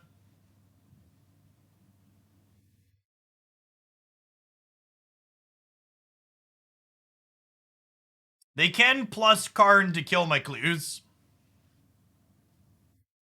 However, we could sack a clue to Vraska to make my tracker bigger here. And then I get to go ahead and K-command, shatter this, shock this. And then Tireless Tracker finishes the Karn here. Big shame we don't have another land to play out, but still a solid turn for us regardless. There, we are unfortunately clueless now.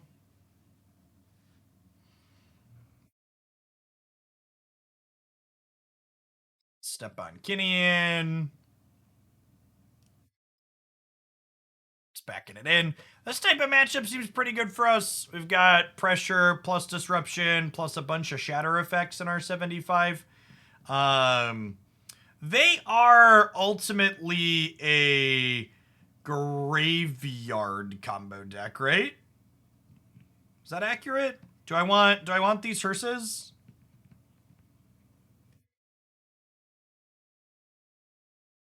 If I just kill Emery, their graveyard doesn't matter, right? So is Hearse better than just having a bunch of removal? Because like what am I trimming to fit Hearse in? It's probably a removal spell, right? Do we think Hearse is better than any of the cards that are currently in my deck here? I'm not sure that it is. I think I'm just gonna click submit. Let's click submit.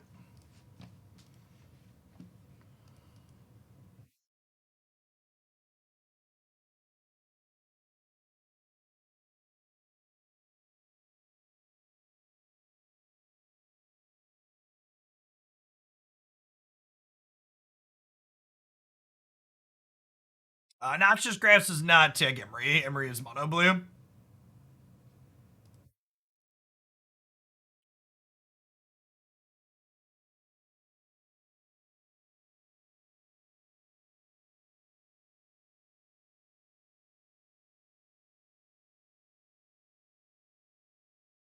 Oh, yeah, that's true too right now. My graveyard artifact take gets turned off by their Karn. That's another reason to just not worry about it. It's a sneaper keeper, do do do do do do, sneep papa, keep papa, gonna take your cards, do do do do do do do do. We'll take their Mind Stone here, so that way we can take Narset next turn with the other Inquisition. Genshin Impact is an open world RPG that's very similar to things like Horizon Zero Dawn / Forbidden West and like Breath of the Wild.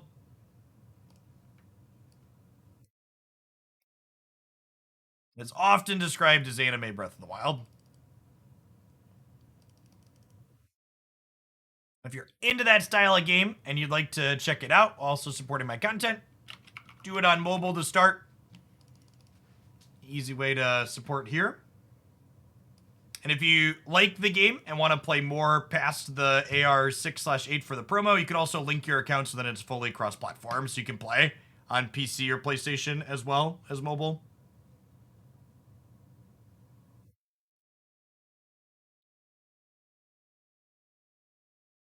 We held on to the Fatal Push for a little bit here, the Fabled Passage for as long as we could here, so we could have it as a tool to enable Revolt for Emery.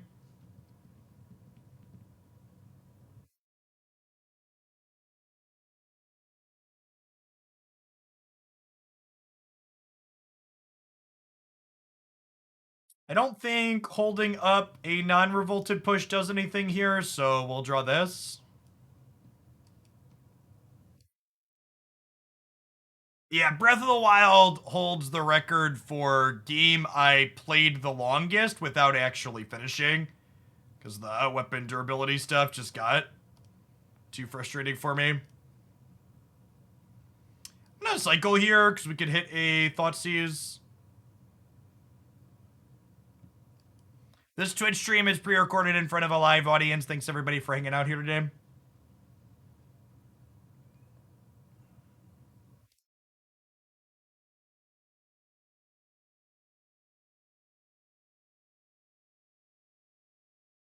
Then they play this out. I get to Maelstrom Pulse them.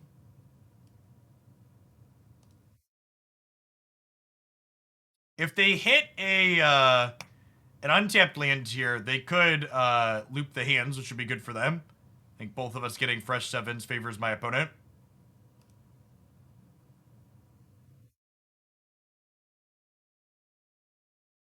Jeff actually recorded this match earlier and he's secretly playing Genshin Impact right now.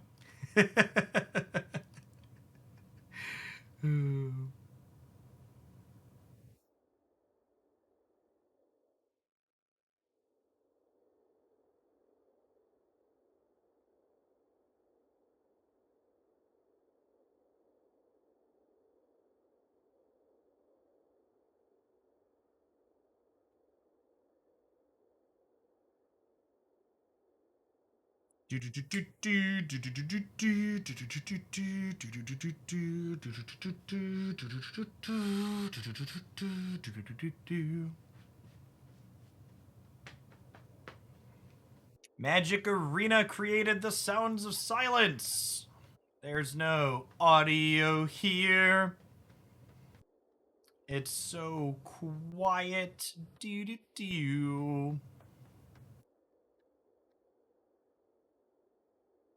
Alright, champ, I'm gonna be gone for almost a week here.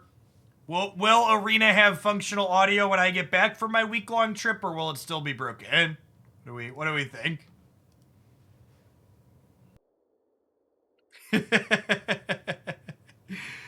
Oh, it's just such an incredibly embarrassing product. Am I still shooting for legs? I am not. I have a couple of pieces of hardware that just do not work on Linux. And I do some variety gaming now, so there's not enough support for that, unfortunately. Hey, thanks for upping the Prime, Siren. Appreciate the 20 months. Welcome back. Shout out in advance, by the way, to the real MVPs who drop off their Prime while I'm gone this week. Appreciate you.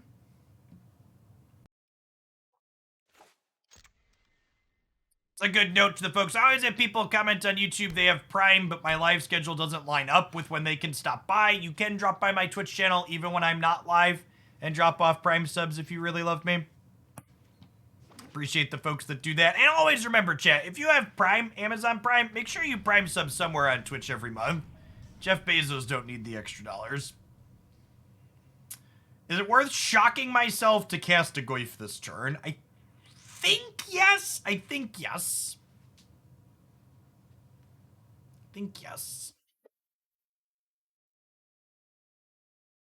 Well, you can, so the secret, Rhino, is you can hold the share announcement.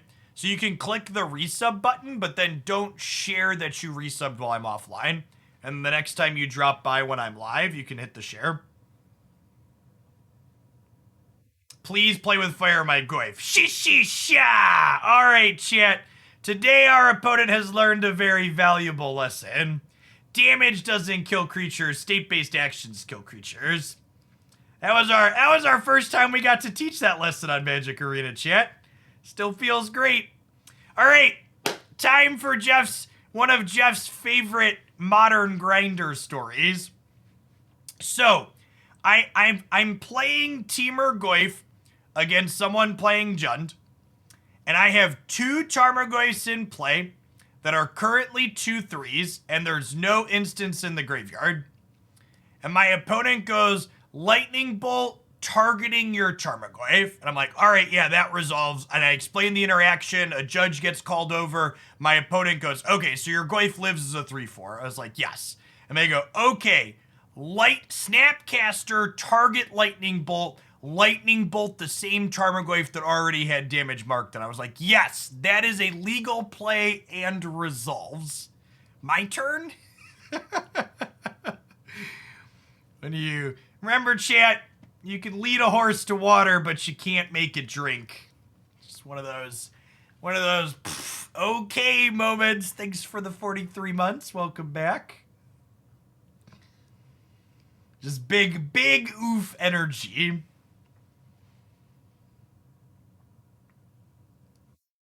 Citystalker. Check if they have a spell here. They do not.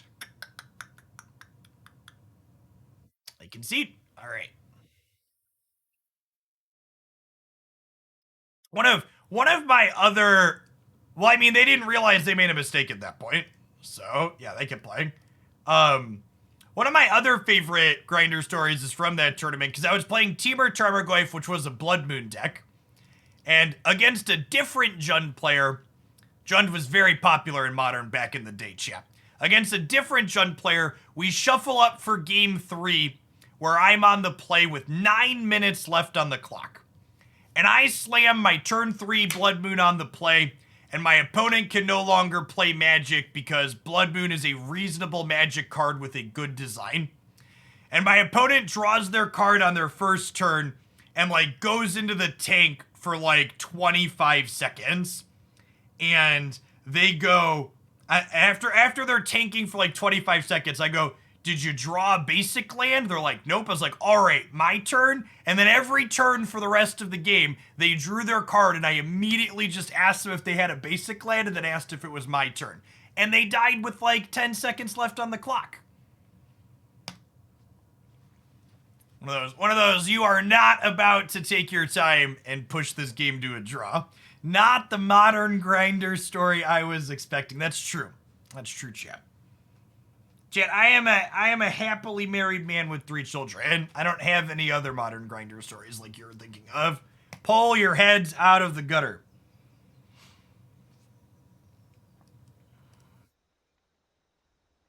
Redwick, thank you for the almost 5 years. I appreciate the 57 months. Welcome back. And shout out to whoever just hit AR8 and Genshin. Thanks for checking out the sponsor in a sweet game. Show me your secrets. I think I just have to take Layla here. The upside of them keeping her is just so high.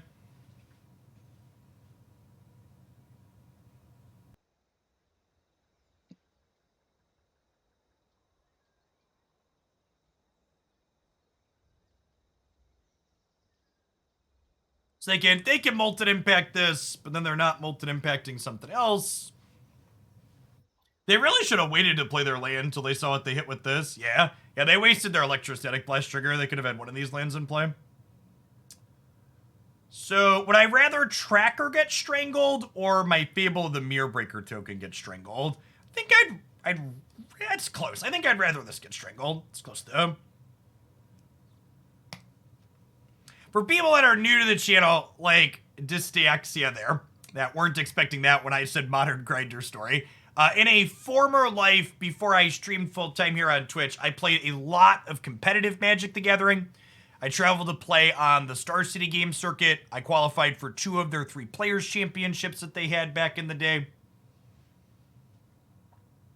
Played a lot of the old Magic the Gathering. Yes, yeah, if you hit AR8 in Genshin and want to collect your sub-gift, drop me a DM with a screenshot of your account at that adventure rank, and I'll get that hooked up here in a second. Okay, well now I think we just take all their cards away, right? And then we attack here. And honestly, I think I just play out a 4-3 here, and like let's just kind of pivot. Whichever is easier for you, Tater. Discord, Twitch, or Twitter.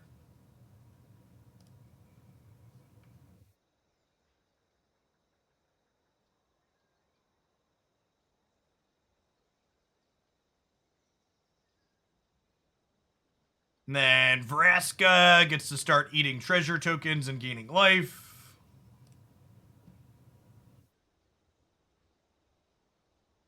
Lovely, lovely.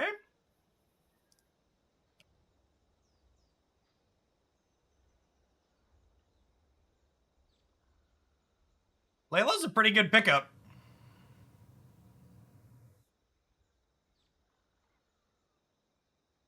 I'm gonna block with this now because they could strangle it anyways.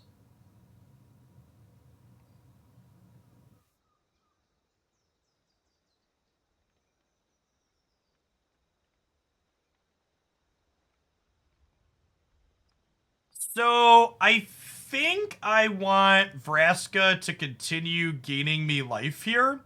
So I think the plan is Riveteers Charm, you sacrifice a thing, Tarmogoyf is a blocker, Vraska eat a land, go to 7.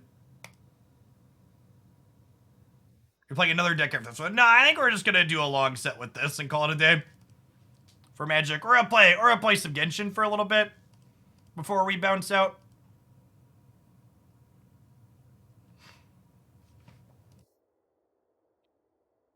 You can DM me here on what's it called? On Discord, Tater? Or on Twitch.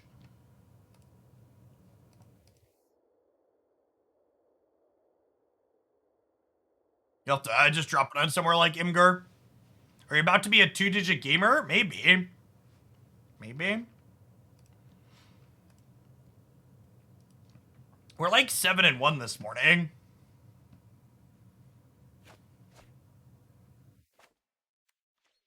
Tarmogoyf card is way better than I expected it to be in this format.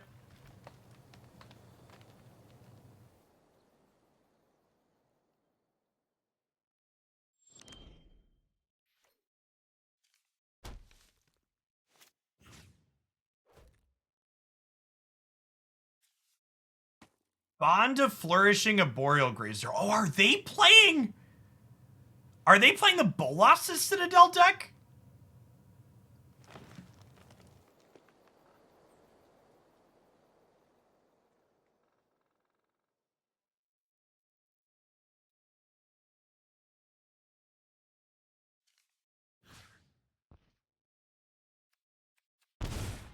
Alright, we're gonna play the Fabled Passage here. So that way we can have untapped land on 3 into one of these.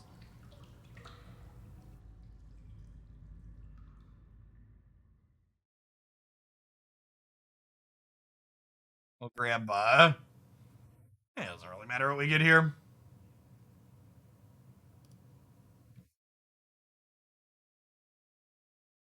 If I draw a 4th land, I'm gonna play Tireless Tracker. If we don't draw a 4th land, I'm gonna play Fable. So I just want the highest chance to have a 4th land next turn.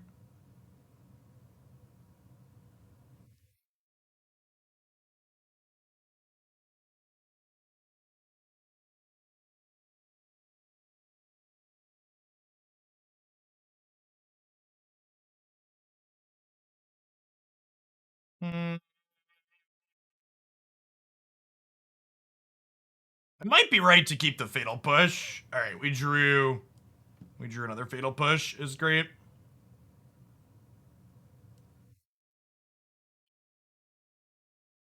K-Command here is incredible, assuming they're the Citadel deck, just because, obviously we can shatter the Citadel if it comes up.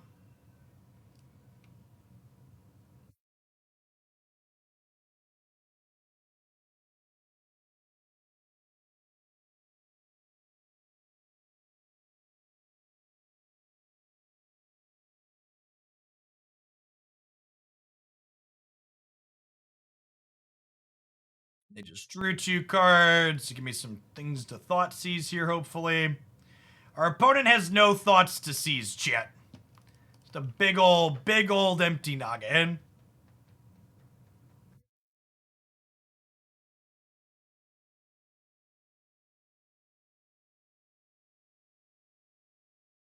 You're gonna give me a land?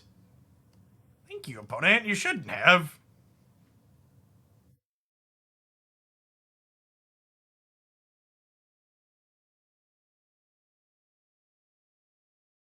It's not the untapped land I wanted for Christmas. The question is, can I give them a turn with a Citadel at 15 life? I probably can't, right? I think we just pass here and just play around them peeling a Citadel off the top and just hold the K command up for the rest of the game. If I didn't already have pressure in play, I think I'd stick the Goyf, but I think with the tracker in play, we just chill for now. Kill them relatively quickly as is.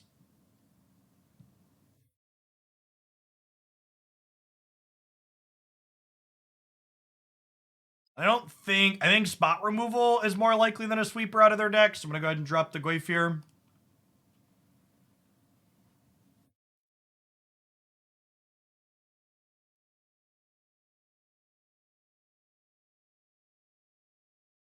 Right, so I think I'm just boarding, like I'm assuming they're the Citadel deck, right? And a lot of the cards you're bringing in here, like, are pretty generically reasonable still, like trophies and abrades and stuff, and there's like all these shatter effects.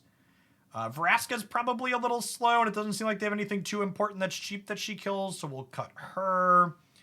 I don't think they're a graveyard deck. I guess this technically kills Citadel, but it doesn't do it at instant speed, so maybe it's not good enough. I guess this doesn't do it either. Is Inquisition not good enough? They probably have things I don't mind taking, and the information of knowing what's in their hand will have a lot of value here, I think, on average.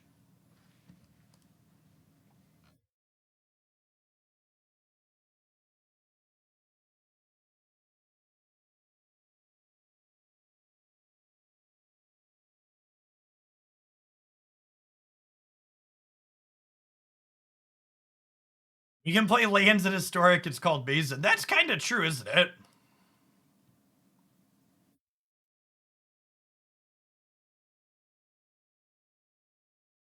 Take their proactive play here.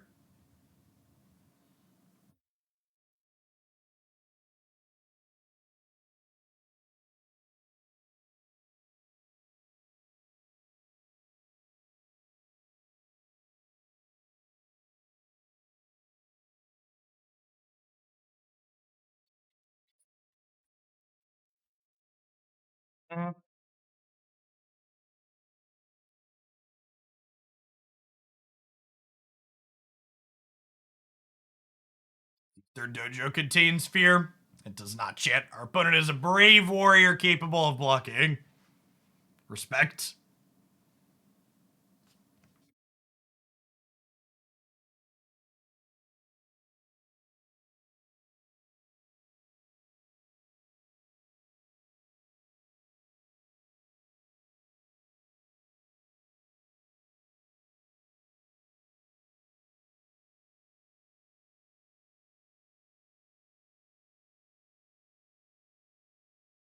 Thanks for checking out the Genshin promo, Tater.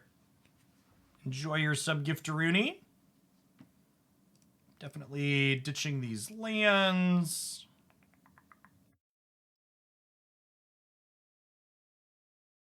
Okay, so I think we open on Thoughtseize to take their Deadly Dispute, and then we'll abrade the Veto and attack them.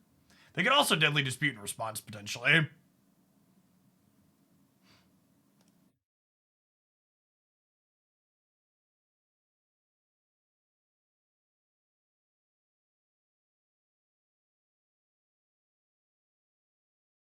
Solid clock here.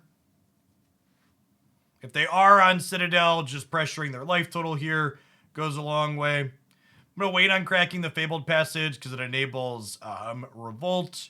Oh, they're keeping the Veto in hand. Deal. Deal Areno.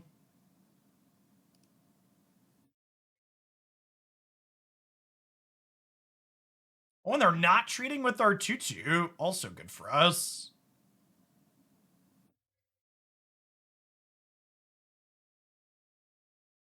Making a treasure token definitely makes me think they have the citadels we've been talking about. And we have trophy here, so should solidly be into garbage time unless they have a surprise sweeper.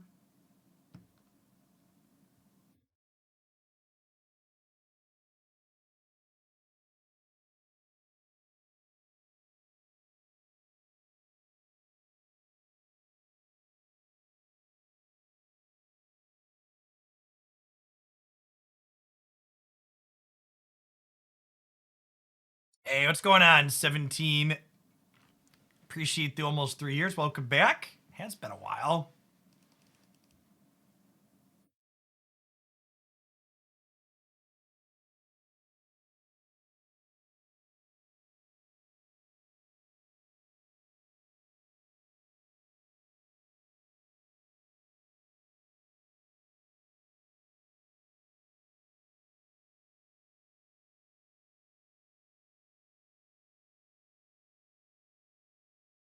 Yeah, and if they can't interact with the board this turn, even though we're not killing them next turn, we have the Reflection plus Citystalker during their draw step.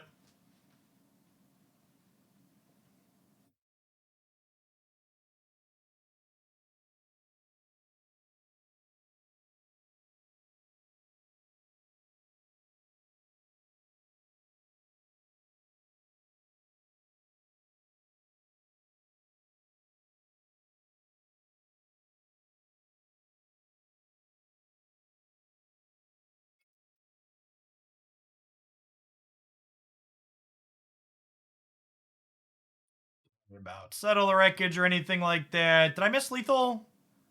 This would have been 10. No, not quite lethal. So, again, we're not using the reflection this turn because we're going to use it during my opponent's draw step to discard whatever spell they draw, hopefully. So, target you.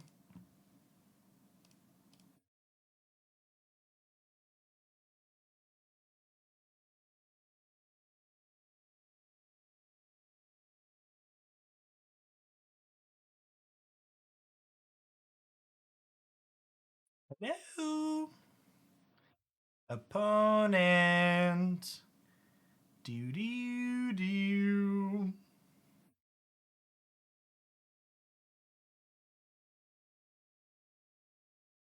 I know how we can have a little bit of audio this morning, chat.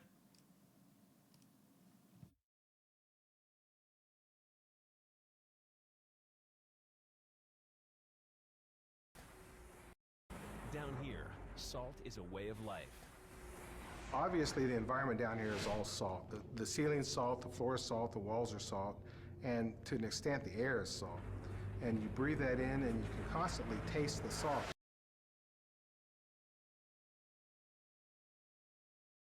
Winning a bit too much today. Can we start adding everybody's pet card? I need like 3 pet cards stat. Our record is too strong.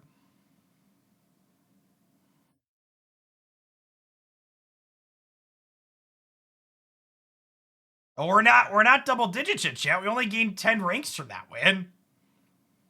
It's so difficult to climb at the top.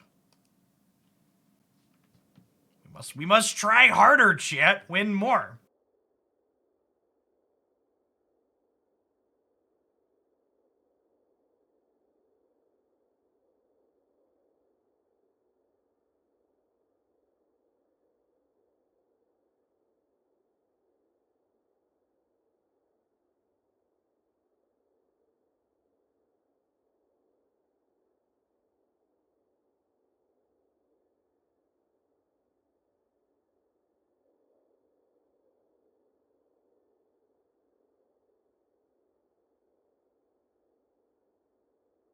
We consider it a colossal dreadbot. It wouldn't be playable with Wellspring, unfortunately.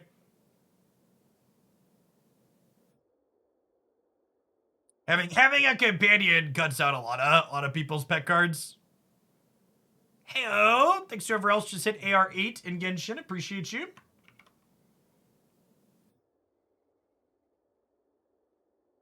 Hope you had fun. Feel free to drop me a screenshot of your account at that rank to collect your 3-month sub gift to the channel.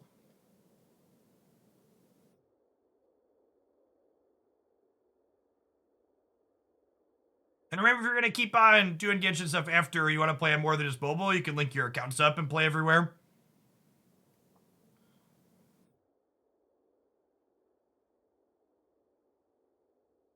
Also, when you get your sub gift, if you're playing more, we've got a Genshin channel, a Genshin thread going in the subs Discord server, where folks have been chatting about it. Well, I mean, this isn't amazing, but feels keepable.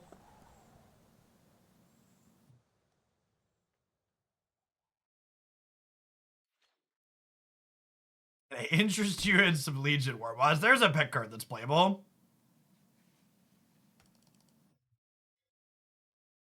Or are they like Featherless Feather?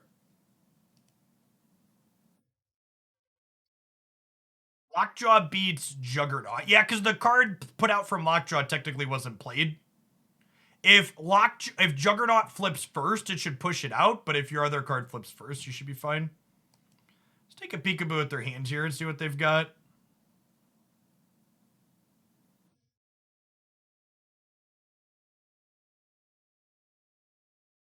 Take the Wizard's Lightning here, I think. Unfortunate that I don't have another black source here. Is Ramble Master on this client? It's not, which is super sad. I agree that that's a classic I would love. Man, we are about to take a truckload of damage.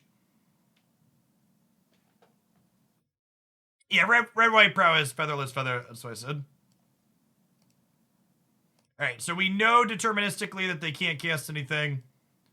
Just go ahead and get rid of these.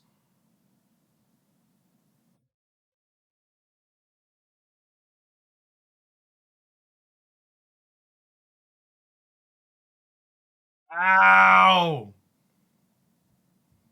Unfortunately, having a bunch of tapped lands and not enough black mana on the draw here was very bad for us, Chip.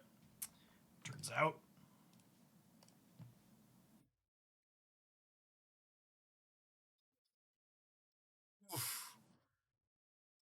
Enfeeblement sounds great. Thoughtseize sounds not great. Trophy, Abrade, Pulse, Bloodchief's Thirst sound great.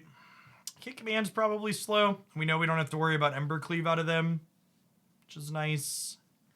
I think they have other Lurrus cards that are non-Lurrus cards that are white. Maybe Noxious Grasp is fine. Let's chill for now. If we see other white creatures, might have like the white 1-drop.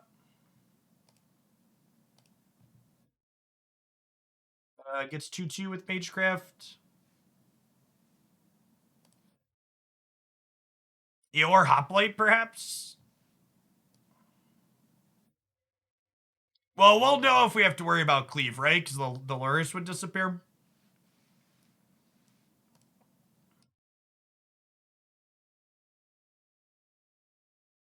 Yeah, they have Lumimancer.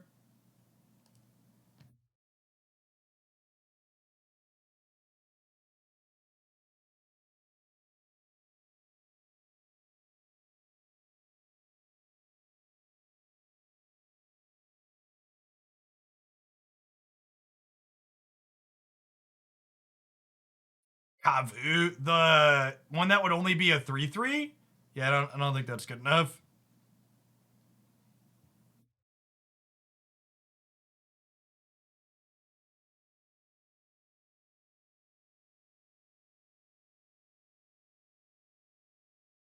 Nice. We were gonna shock and play a Fable, but definitely happy to just kill their thing. Yeah, Kavu wouldn't even consistently be a 3/3, right? We have like pathways and fast slow lands and stuff too. Get some cards churning here.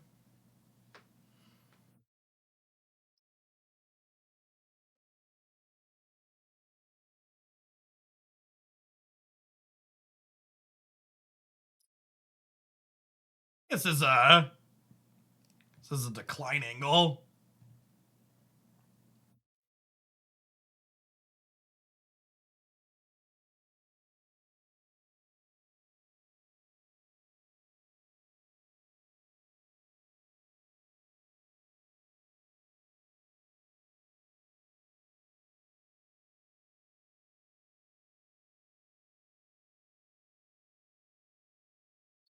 Goyf, lovely.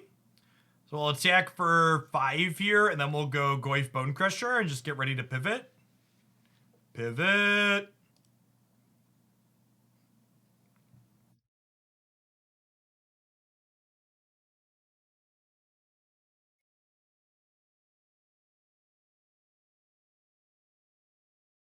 Your move, Yugi boy. This is what we've got.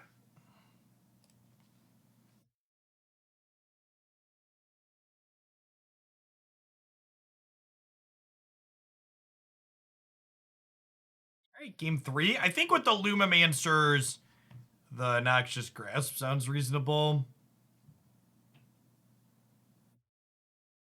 From one of the Riveters. Actually, the Charm's probably good because it's an Edict, so it like plays around God's Willing. Curve looks pretty good like this.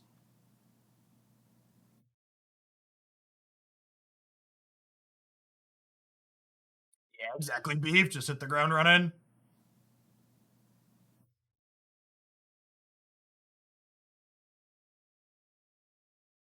Okay.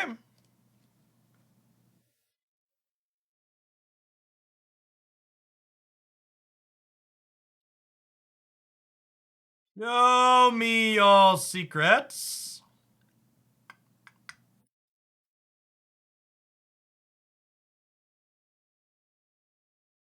Pop, pop, pop, poker face, pop, pop, poker face, my. Sick.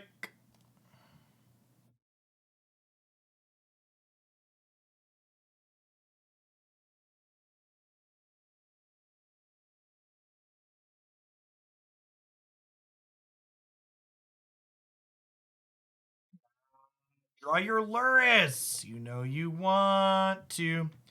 Do do do do do. I'm the bad man. Duh. Any threat off the top does a lot of damage for them. This is our threat.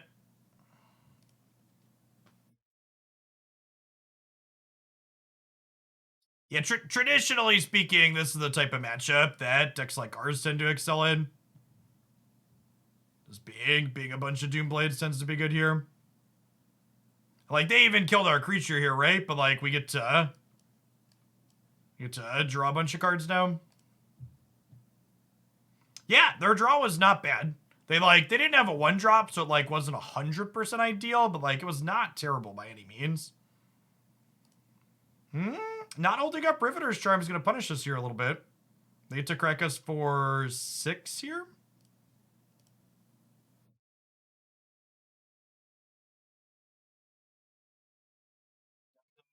10.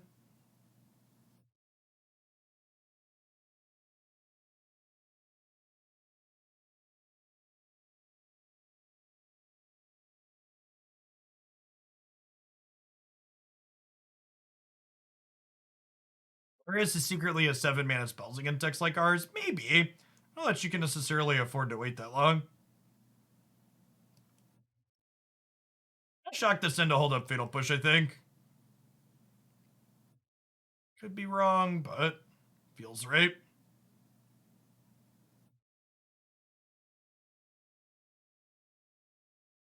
Mid.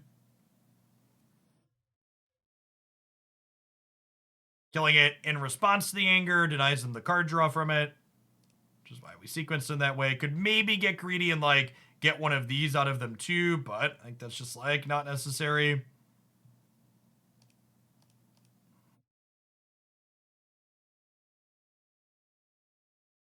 They draw not like a mono red creature here. I can't Riveteers Charm it, and they have to trade the Tarmogoyf, but I think this is correct. And then when they don't draw a creature here, we have them dead in 2 turns, and this game is over. Yeah, we get to untap here with Charm Up. I think Shamans is too slow and fair for this format. I don't know, actually. That's something we should make a point to revisit when when I get back from London. That deck's like, the secret thing that was good about that deck was that it had some grind at the back of it, right? So it might be okay into stuff like this Jund deck and other things that people have been playing here.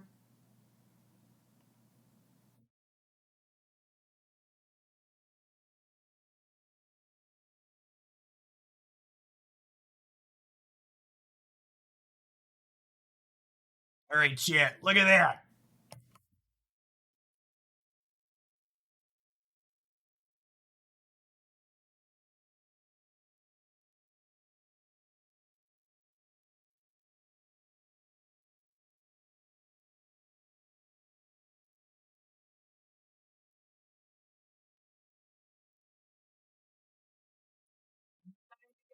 Balloons. That's a good song. I feel like we have to tweet when we're top 100 on this stream, chat, because we really don't try. It's just things that happen by mistake.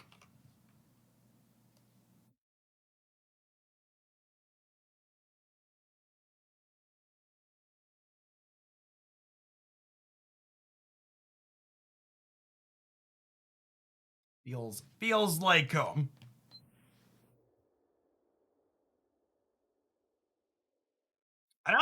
I don't think I have any changes yet. I really feel like we've hit a spot that's like really good with this list. Like our mix of answers is flexible and good. Our threat base is nice. This split of 4 drops at the top end is great.